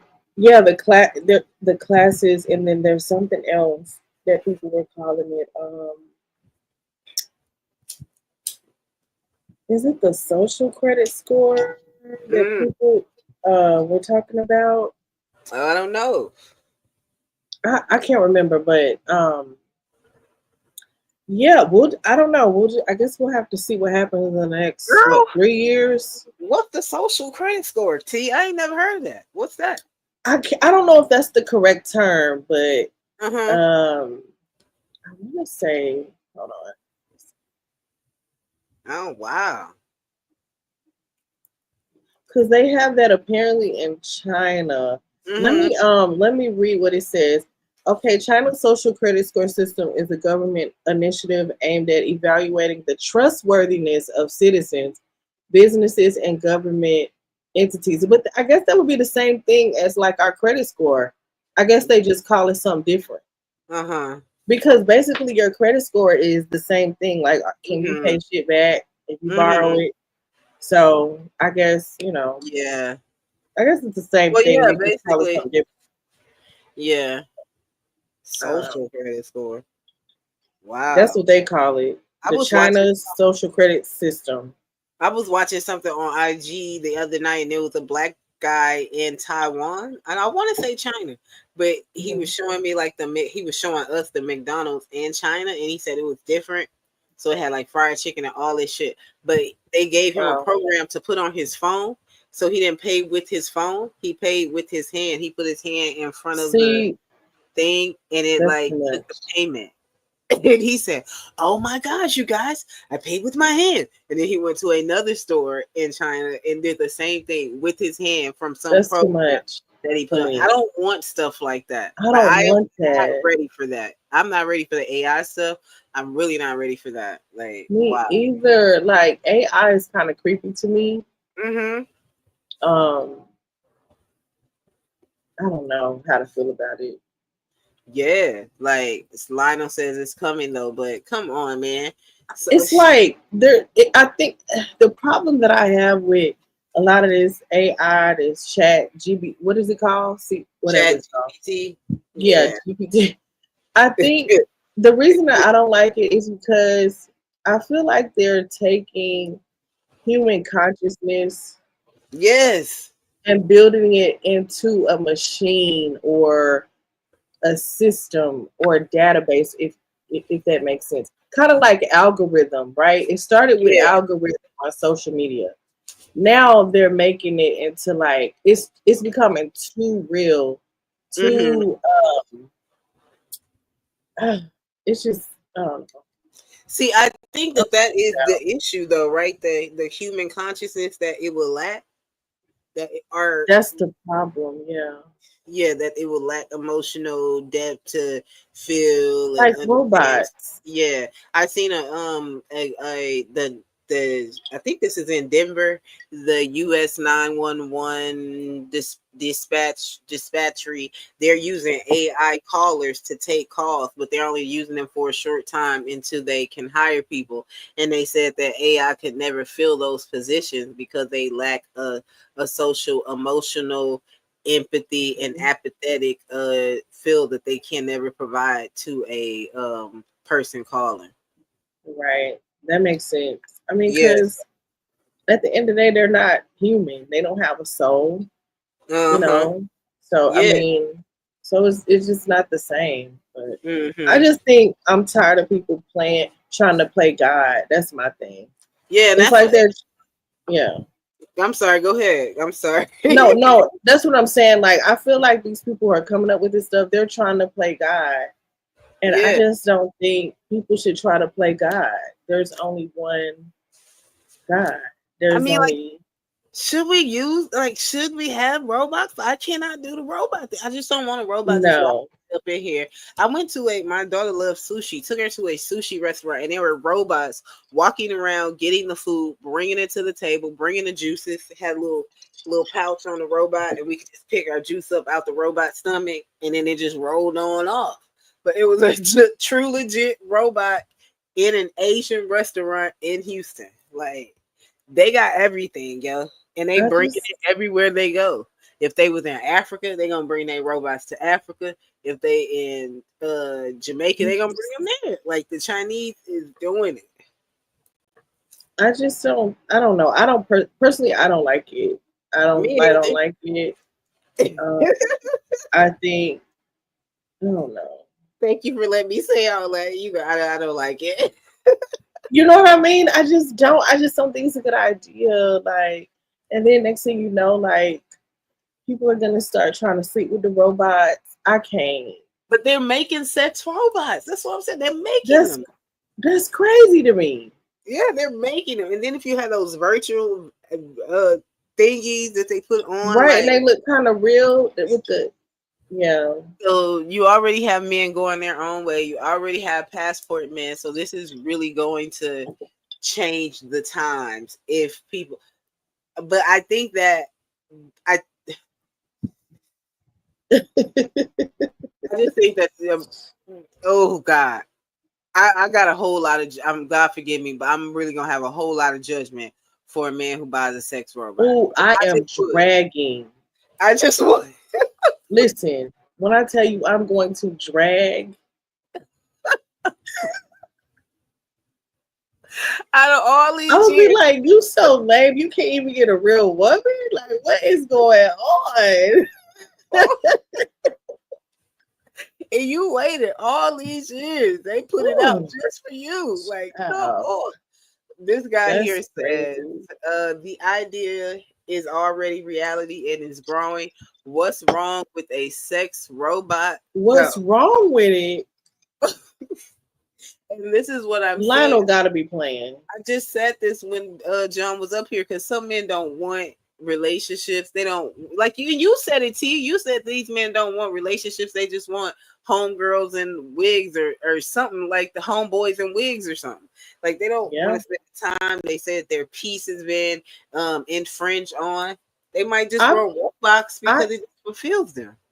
I even said, I had a topic probably a year or so ago. I even said, I don't think most men really like women. Yeah, that's what you said. And you said it the other day to what's the name too, did you? Yeah.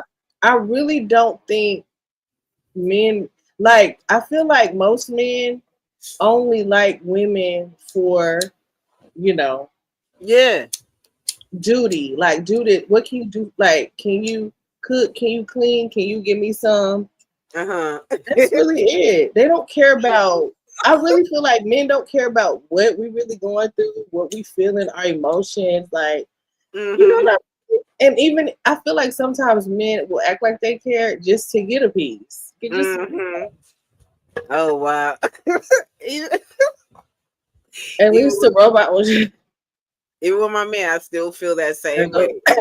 Married at all, like it just. Me too. I tell my husband that all the time. Yes, at least a robot would shut the F up. That is what I just said. That they want instant peace and they don't want to have to deal with doing what a woman wants for them and all of that. Stanley says, I bring the robot my date, being her test tube. See, oh my God. John was up here talking about if women are over the age of 40 and these men. Look at them. Like, they're dead serious.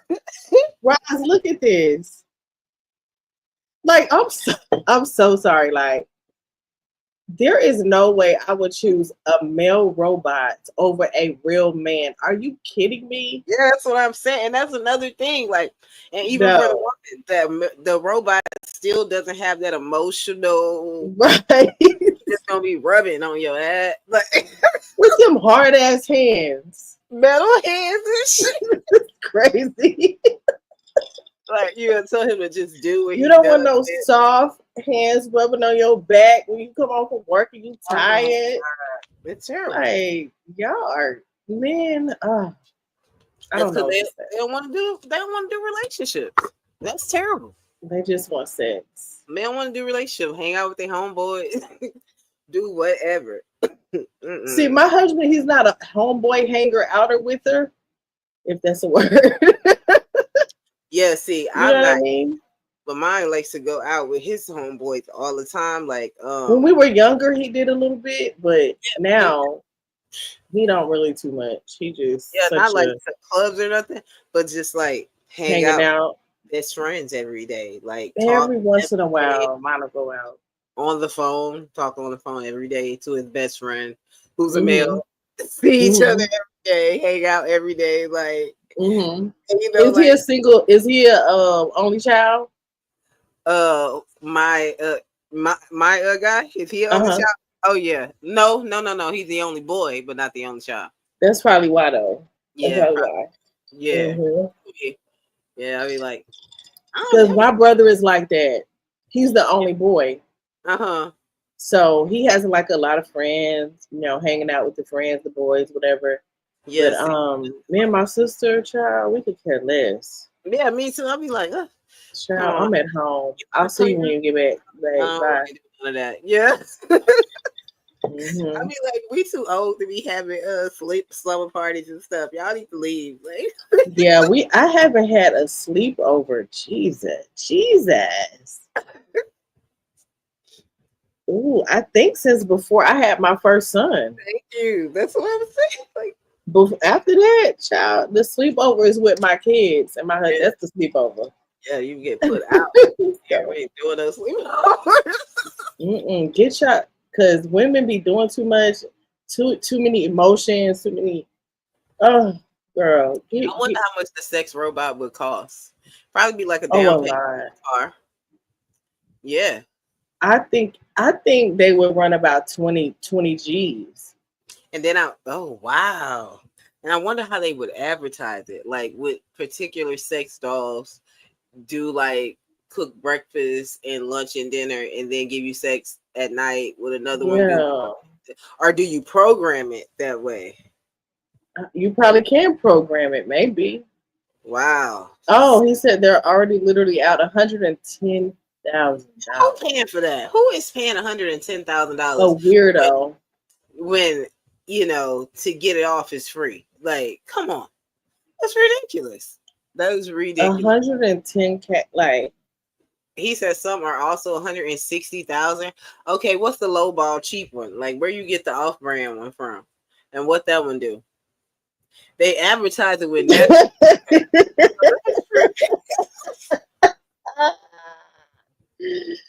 That is funny. A natural hair robot is crazy. Let me see. That got me wanting to look that up. That is insane. Yo, if I find a natural hair sex robot. Listen, I'm done. I'm done. God. Sex robot, natural hair.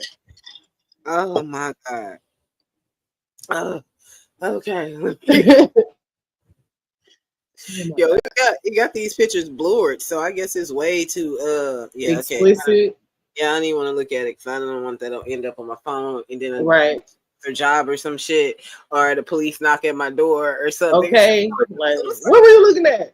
I was at a YouTube show. And they actually have sold quite a few now. Yeah, that's. I bet you Elon Musk has a couple. I'm sure he does because he got them robot cars, so I'm sure he got that. But also that kind of puts out the oldest profession too. Eventually, sooner or later, they clean vagina, worrisome free vagina, or oh my God, do they have the robots for women to men? I don't know. Now that would be like, can you imagine a robot? Oh, you know, that gotta hurt. That has to be painful. What? Oh my God. Get that away from me, please. No. Not get that away from me. Please get that away from me. Okay? Because no, we're not doing that. You don't want to get electrocuted or something? What if charge that bitch up and get right? Oh God, you out of there. Yeah, maybe it's only for men. Yeah, maybe it's only for men. But I don't see why a woman would want that. Also, remember your phones are essentially listening to everything you said. Most people have smartphones, which goes into AI. Facts. That's true. So what is that? What are you trying to say? Like, because every time, like, if you search something on an iPhone, at least, it gives you like the AI definition now instead of where it used to just do the Google or whatever. It goes straight into AI. Have you seen that? No, I don't have an iPhone. Oh, okay. Well, iPhone, it goes straight into the AI. But my phone did do some weird update now where I gotta pull it down from this side and that side, and girl, I hate it. And I got an iPhone for work, but I just use my phone to talk on the phone with people, and then that's it. But other than that, I'm not really on it. That's sad, yo. Who is this? So when is Monica coming to Dallas? I need to find out. Because I need go ahead. Because I do want to go. Mm-hmm. Yeah, so I need to find out. She coming up here in November, so I'm gonna buy tickets for me and my cousin. Okay. We love it. This up. Cause that's like I really want to see Monica, and I don't want to see the other people. I just want to see Monica and Brandy. Like, I don't really want to see. I don't want to see the other people really. I've seen Monica in concert before. Never seen Brandy. See, I've never seen neither. Okay. Yeah, I love them both. So much. Let me see. When's she gonna be in Dallas? I had a really birthday. December 6th. That's crazy. On my birthday. That's wow, it's my brother's birthday. Oh, for real? That's what's up. Yeah. Oh. Yes. Cool. Okay. Oh wow. So you gonna be up in there? In the building. Turn up. Have you been to like on a Saturday too? That's perfect. Have you been to the R&B nights or the R&B concerts that they be having? Yeah, I've been to a couple. It's been a minute though, but I have been to a couple. Okay. So are they playing R&B music all night, or are people coming to perform? You mean like what when you say, or you mean like let's just say the headliner is Escape, or the headliner is Negative. On Instagram, R&B nights, and then they'll show like one of them old school artists singing or something. Oh so no, I haven't been to that. I thought you were an actual concert where the artists are there performing. Well, yeah, I guess they are there, but that was my question. I never know if they there or not. Oh yeah. So they're they're there, and it's a blast. I've been to a few. Oh, okay. What's up? How you doing? Fine. What's up, D? Yeah, what up with y'all, man? How y'all doing? We good. Yo, so I'm good too, man. Yo, so what's the new topic? I hear y'all talking about R&B nights. Who y'all gonna go see? Oh, that's what I was asking. The R&B nights. That's what it's called. Well, we was talking about Monica and Brandy coming in November, here in December, in Dallas. So yeah. Oh, that's what's up, man. It's gonna be good. You know, I feel like Brandy is definitely underrated as a singer, you know, but I just, that to me, when them getting together at this time, that's just a sign that the money is low. You know, niggas is putting their differences aside just for the check, you know, because they really can't stand each other. Because they hate each other. I think I'm gonna tell you. Go ahead. When I knew for sure, I'll go ahead. Go ahead. Go ahead. I'll be right back. I'll be right back. Go ahead. No, I was gonna say like they got into a fight like right before they performed at the MTV Awards back in like '98 or some shit. Wow. Oh, I didn't know they really got into a fight. I thought that was just propaganda and people were just trying to hype it up. Oh my goodness. Yeah, they really got into it. So, you know, when I see them get together, and they try to, you know, get together again, you know, because I like their music, you know what I'm saying? I grew up listening to both of them. So, you know, I follow both of their careers. And, you know, they try to get it back together again throughout the years, but it just ain't worked. But now I think it's because, you know, we're in a recession and it's hitting everybody, celebrities included. So, you know, they're trying to get in on this bag, this nostalgia bag, just like everybody else. Cool, I feel that. We was just talking about sex robots, D. What do you think about sex robots? That shit is hella weird. You know what I mean? Like nigga should never be that damn bad where he gotta get a sex robot. But, you know, at least the sex robot knows when to be quiet and you ain't gotta, you know, entertain them and shit all the time. Cause I mean sometimes, you know, women, I love y'all, but y'all can be boring. So, I mean, y'all not boring. Y'all can be annoying at times. You know what I'm saying? So, but to get a sex robot, you're a weirdo. That should never, like, what if you get your dick gets electrocuted? Like, you're gonna, like. Oh my God. I think it's battery operated, so it probably doesn't happen. Yeah, I think I didn't want to call them losers or anything, but I did think that would be like, but what's so different about that and someone buying a prostitute or something? I guess it's because it's the human connection that they don't have anymore. Yeah, I mean, you know, I ain't never bought nothing out the street, you know what I'm saying? But it's out there for you, you know, if that's what you want to do. But I just think that's kind of weird too, and I just be scared that she probably got something, you know what I'm saying? Because you know all them niggas ain't wearing rubbers, you feel me? Yeah, I just I can't. I don't want to think about it. Yeah, but I don't ever want to see nobody. I already told you T, if I saw somebody buying a sex robot, I'm definitely passing judgment. Definitely. Man, see, here you go Blue Jay once again, man, talking shit. Yeah, she said what she said.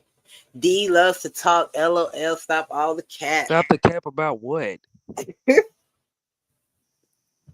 Already. But look, you know, I heard y'all earlier talking about how guys really don't like women now. Yep. And I disagree with that. You know, I think in today's time, you know, it's pushed like women should be with women. You know, you see a lot of girl on girl stuff, like especially like on like the BET Awards. You know, they had all these girls like basically like scissoring each other on the dance floor and shit. You know what I mean? Like you had Megan Thee Stallion, Cardi B, they was basically scissoring each other on stage. So it's a lot of girl on girl actions being pushed. So, but I guess you can kind of say that on the men's side when I think about it. You know, it's a lot of stuff that's being pushed on both sides to try to divide us, but that's not always that's not a good thing at all. We're supposed to be together. You know, men's supposed to want a woman and vice versa. Yep. You're right about that. I didn't see a lot of girl on girl activity on the BET Awards this year. It actually was the best by far in many years. This year was good. Yes, the Jamie Foxx tribute was awesome. Oh, it had me in tears. Me too, girl. Snoop was good. Kevin Hart was funny. I didn't really care for Kirk Franklin like that. I'm just tired of seeing me started on him because he played too much. Yeah. Yes. He playing with the Lord. That's what he be doing. I didn't want to say the man was playing with the Lord. He just played too much. I love Kirk though. He from Texas, you know, but he played too much. Yeah, he be just going a little bit overboard with them dances, popping and locking and just popping and locking. Yes, with his chest open, like showing his little tiggle bitties. I can't. The pants are extremely too tight, and he's too old for that. Yes. And I hate that they be wearing them with them little boots and stuff with them 5-inch heels. I cannot deal with it. Yeah. And this goes y'all to can't what deal with that, but y'all dealt with just Prince said. doing that same shit back in Yeah, Prince was '87. the Well, Prince was gorgeous. He was he was handsome. gorgeous, and he wasn't a gospel singer. Yeah, I It love don't Prince. matter. Prince had women though. Like Prince had women. Prince on stage with his ass out. Oh yeah, he was y'all clapping complaining about Kirk Franklin. Kirk Franklin doing the same bullshit, but Yeah, Prince but was it's just big. crazy how y'all just give. It's just crazy how people just give like passes and shit. You know what I'm saying? Because Hey, Prince, but I Kirk can't Franklin stand is Prince, singing bro. about God. Yeah, Prince wasn't singing for the Lord. Yeah, Prince ain't out here singing about God. Yeah, just the whole thing with Kirk Franklin is crazy because Rest in peace, Prince. he infused hip hop with gospel, and I remember at that time the older folks were not going for it. And my dad, my mom, they were a little older, but they liked that hated shit. it. They liked it, They surprisingly. liked Kirk. But I'm talking about the older generation, the people older than them, my grandmother and Oh shit, yeah, like, yeah. they was not fucking with it. They hated it. mine Even either. my parents, like, because my parents are boomers, they weren't really rocking with it, but they didn't really have no choice because hey, that's what we was vibing to. That's what the churches was playing. That's what the children's choir was doing at church. We were doing Kirk Franklin songs. Yeah, we So were. it is what it is. Yeah, Melodies from Heaven is the goal. Oh, that was that joint. Yeah, but now Melodies from Heaven with Glorilla. Come on now. That's just way too much, y'all. No, and how did she win the gospel award? That's way too much, y'all. Like, yeah, those that shit's crazy. working That's hard crazy. all in life and living a Christian life, but she ends up with that award. Like, yeah, see, Makes no but sense. I only think they gave it to it because Kirk Franklin was in the song, and he gonna win everything for BET Gospel. It's ironic that we talking about BET. They're about to make so many layoffs too. They're forced to lay off about like 15,000 people or something. What? Mm-hmm. I thought that was real interesting. Let me figure it out. Up, man. And it says that they were told to make their workforce smaller, basically. So basically, they're going to be making the other employees work harder. Yeah, it says then. Yep. Go ahead. It says BET hit by layoffs as part of Paramount's global latest job cuts. So I guess they're under like that Paramount TV, Paramount thing. So recently shared that BET has too many positions, is not immune, and is immune to conditions. They need to streamline their staff, reduce their staff, and it says and create better numbers. Wow. I'm gonna be honest with you. Who's still watching BET regularly? I know y'all ain't watching that shit. Well, and that kind of makes sense as to why they brought back a lot of the older artists, because that's when BET was popping. When we were younger, it was popping. So I guess they thought that would turn it around. Yeah. But I think it was too late. It's too late now. They waited too late to do that. Yeah, they should have brought back the old shows, 1 and 6 in Park, like the old stuff. Man, now if they got AI, they could have brought Sita back. Sita, Sita was that girl. See, last girl, you tripping with that Sita girl. That shit was so cringy to me as a kid, and this was way before I started thinking about that type of stuff. Like I used to just cringe. They was ahead of their time, though. It surely was. She was ghetto as hell. We don't need that. She was the first AI. But I mean, she was like the first AI thing, though. Like, you know what I mean? Yes, she was. I love Sita. Did y'all used to did y'all used to watch Rap City? I didn't like Rap City. Yes, I only watched it when it had like particular people, but I love like Dipset, Jay-Z. I like Hot Boys. When all of them was on there, right? And then some episodes was cool, I guess. But now BET, like my thing is, they just lack the whole music part. It's like they took all of that away. They don't play no music videos. They don't play no music. They don't have interviews with artists. Like they need to bring. I thought they would have brought that back. Every time you turn it on BET Sports, BET this and that, BET MDS, it's just all Tyler Perry shows. I haven't watched it. I'm so all Tyler Perry shows. It's like Tyler Perry has every show. He's taking over. Yeah.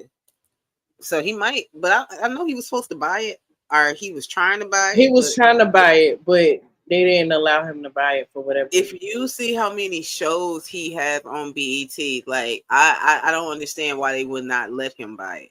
And his shows are doing really good. Like they got what's the name? Latoya Luckett on Divorcees. Then they have Divorce Sisters or something. Like I low key want to watch it, but I don't rock with Tyler like that no more. Yeah, see, I don't either. Do you think he out there doing what the people are saying he's doing? DNT? Mm-hmm. Molesting the men or approaching the men? Mm-hmm. Wow, really? Yeah. Oh no! I don't want to believe it. I really don't. Somebody with that type of money. Yeah. Do you think so too, D? He ain't probably here. Wow. So I just don't understand why he just won't come out and say, "Hey guys," even though we know he gay. He still never came out and said anything. You don't think girl? I just try not to judge the man. Jeez. Like it, I don't. He talk about his son and stuff. So when he talk about, there's plenty of gay men with sons. His what? There's plenty of gay men with children. Yeah, you're right. But when he said that, I thought it was like, oh, okay. Because I remember watching. I have a cousin. True. He literally had sex with his best friend, to have a female, to have a baby. But he gay is all outdoors. Yeah, but he don't want it though. Yeah, see, I just the only thing that makes me skeptical about it, and that it could be possible, is that I don't think that men would get up there and say that this man violated them sexually if he didn't, just because that would be a whole lot of embarrassment and shame for them to take on if it's a complete lie. So by saying it, it's like I will risk everything to prove in court that it's the truth. So I can see it that way. But yo, I am baffled to think that this man is out here forcing these men to have sex with him. He's gloating and being like the CEO of black people. Even when Taraji just did the last movie, he said, "I am paying black people the most money that they've ever been paid." Yes, Hollywood. Yes, and I didn't like how he made that statement. Me either. It was kind of like demonic, and I felt like he was like, it was like a spell that was being put out in that moment, if that makes sense. Yeah, that's interesting. I found it I felt like he was just gloating. He was to be a man of God, very prideful. And pride becomes before the fall. That's what the Bible say, right? So look what happened a week later, 2 weeks later. You right. You so right. You gotta be careful. You know how you saying, "Oh, I put this many people on and this and that and the third," and then, man, God will humble you, yo. Like, you know? I'm saying, so I don't know. Wow. I don't know. I didn't even think of that. Wow. Wow. But also, I do believe in spell work too. I do believe that people are in dealings with witchcraft and all that stuff, especially Hollywood people, bro. They deal with that. Even the ones who claim the name of Jesus Christ. You know. What's up, sis? Period. You're muted, Roz.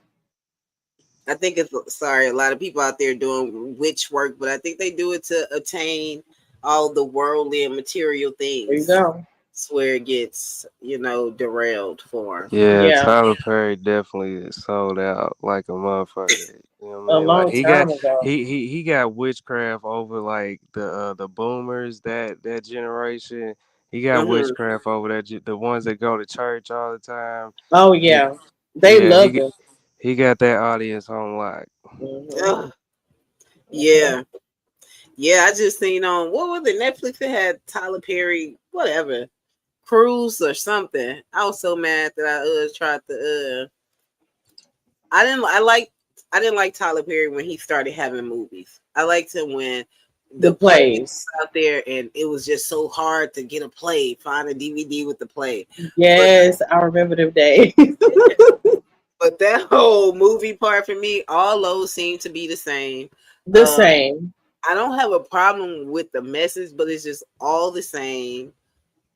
I definitely hate the ones with the HIV ones with Janet Jackson and all them people up in there. I just don't like all that because, he's so dramatic. Like, he's just so dramatic with his shows, his move. Like, all the men be gay, like, or like, it just be a lot going on. Even like, the ex-pastor that girl, I was gonna talk about that this week. I said I know Megan Good ex-husband playing. Yes, he is definitely playing a gay man on Tyler Perry's show. Not the pastor. This is what I'm saying. Like, and people are saying it's just a character. Come on now. No. Nope. I disagree. I can't see. Yeah, you can't do that. You just can't do that. Nope. Nah. As a pastor, something's weird about him anyway. To me, anyhow. So, what if he played his real character, and maybe that's why him and Megan really broke up? Yeah. What if? And they tried to blame it on Megan. Tyler definitely gay. He should definitely come out. Yeah, most definitely. Like Tyler Perry is so feminine. Diddy needs to come out too. So I can see Diddy, but I definitely didn't think of Tyler. You don't see the femininity traits in Tyler though? I see him. I see Madea every time I see him. So it's like that's what makes me like when like I said, I think I talked about this last week. I said when I listen to Tyler and trying to play a straight role, like for instance, Why Did I Get Married? Oh yeah. All I heard him trying to act like a masculine man is like so cringy. Yeah. Stop it, Tyler. Please. He can't look like anybody else to me but Madea. Go sit down. I don't even like his church suits that he be having on at all these shows and stuff. Like, it's giving Steve Harvey 2002. Thank you. Like, did you see that he had on the BET Awards? And it was like cream or something. I was like, what is he doing? Yeah, we don't wear that no more. Yeah, he was out of control. And he too tall for that. He is way too tall. But nobody wear the wide legs no more. Yeah, I would wear me some badass wide leg jeans. Right. You know what I'm saying? But he just looked like Steve Harvey from back in the day. It's giving Steve Harvey collection. I can't. Yeah, that is terrible. That is terrible. I didn't even think the man was gay. Golly. Yeah, I ain't gonna say it, but I did. It definitely didn't cross my mind. The big box. But them used to be, y'all can't lie, we thought that shit was fly back then. Steve Harvey had a whole lot of suits, y'all. Easter Sunday. Ooh, they came in with that big wide leg, big box suit. But Easter Sunday, they was fly to us. That is funny. Hey, Young Reyes, how are you? I'm doing good. How are you? We're good. Hey, Reyes. Tonight.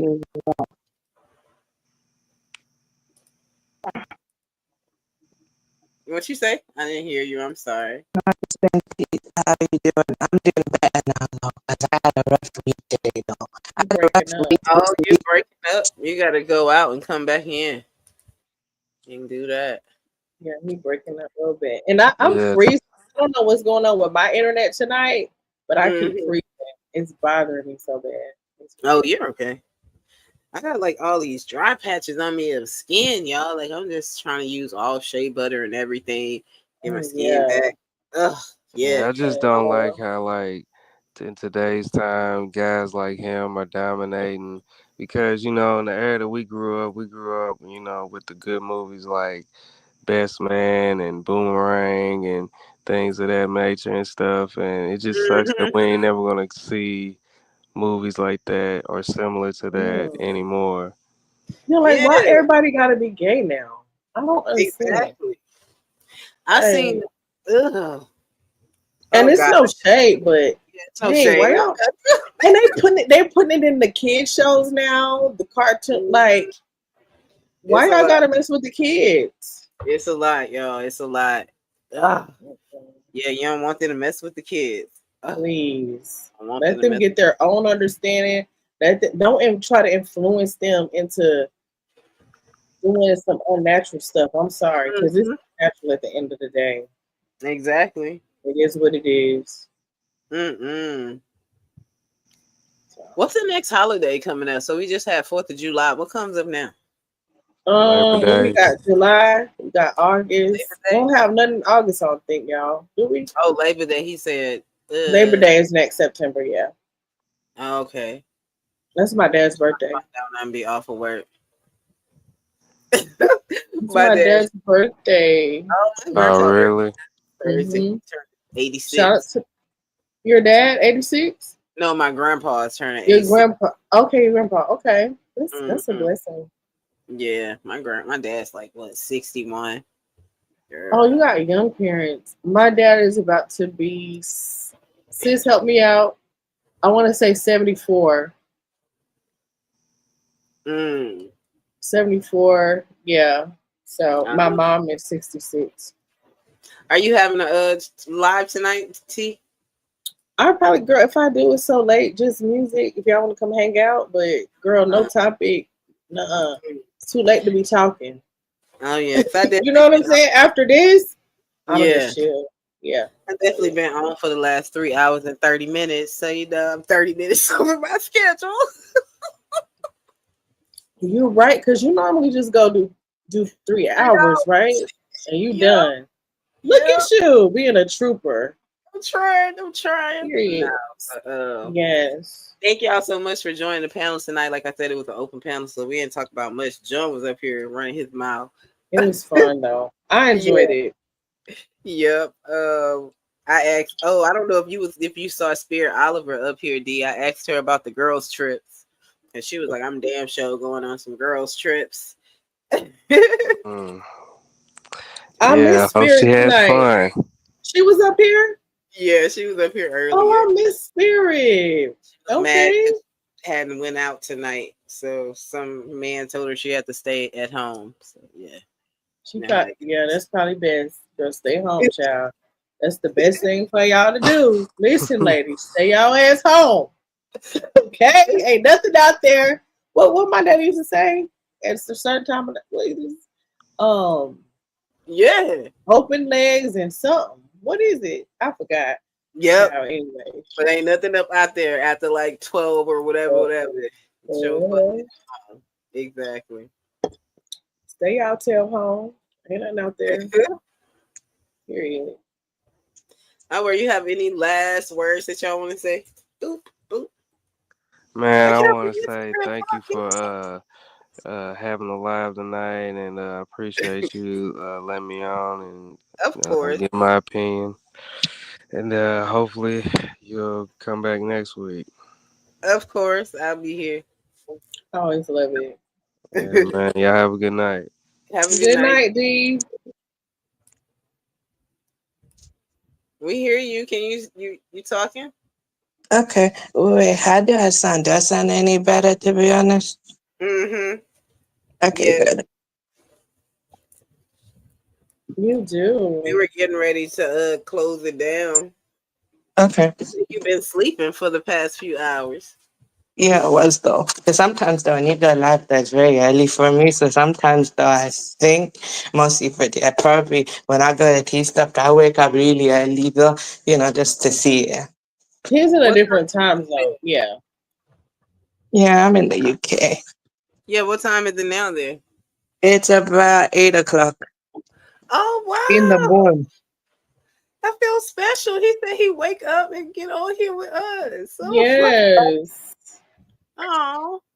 Oh, thank you. I appreciate that. You're welcome. Though. Sometimes though, my mother don't mind me doing that in the weekends though, but weekdays though, and I got stuff to do, she's like, "Nah, don't do that though, because I'm putting myself at risk and stuff." Sometimes I just do it though. I just do it quickly, hang out for a bit, and then drop and sleep, and then come back. Yeah, that's good. Yeah, it's good to be disciplined about that so you can finish the things you need to get out for the week. Yeah, I had a rough week, but I'm all good though, to be honest. Cool. This week been rough for a lot of people, I think. But yeah, it's been crazy. Yeah. It's been a lot. But yeah. Shout Wait, out to that, you, Riz. Words that you want to say last before I shut the panel down? sure.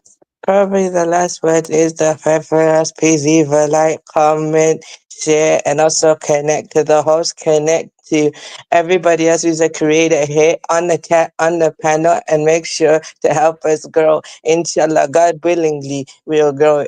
God willingly, and basically, yeah, man's done though. Thank you. Alrighty. Have a good night. A good day. Enjoy Have a your good day. night, Riz. Thank you. Bye. All right. Any last words? Great show, of course. Thank you for having me.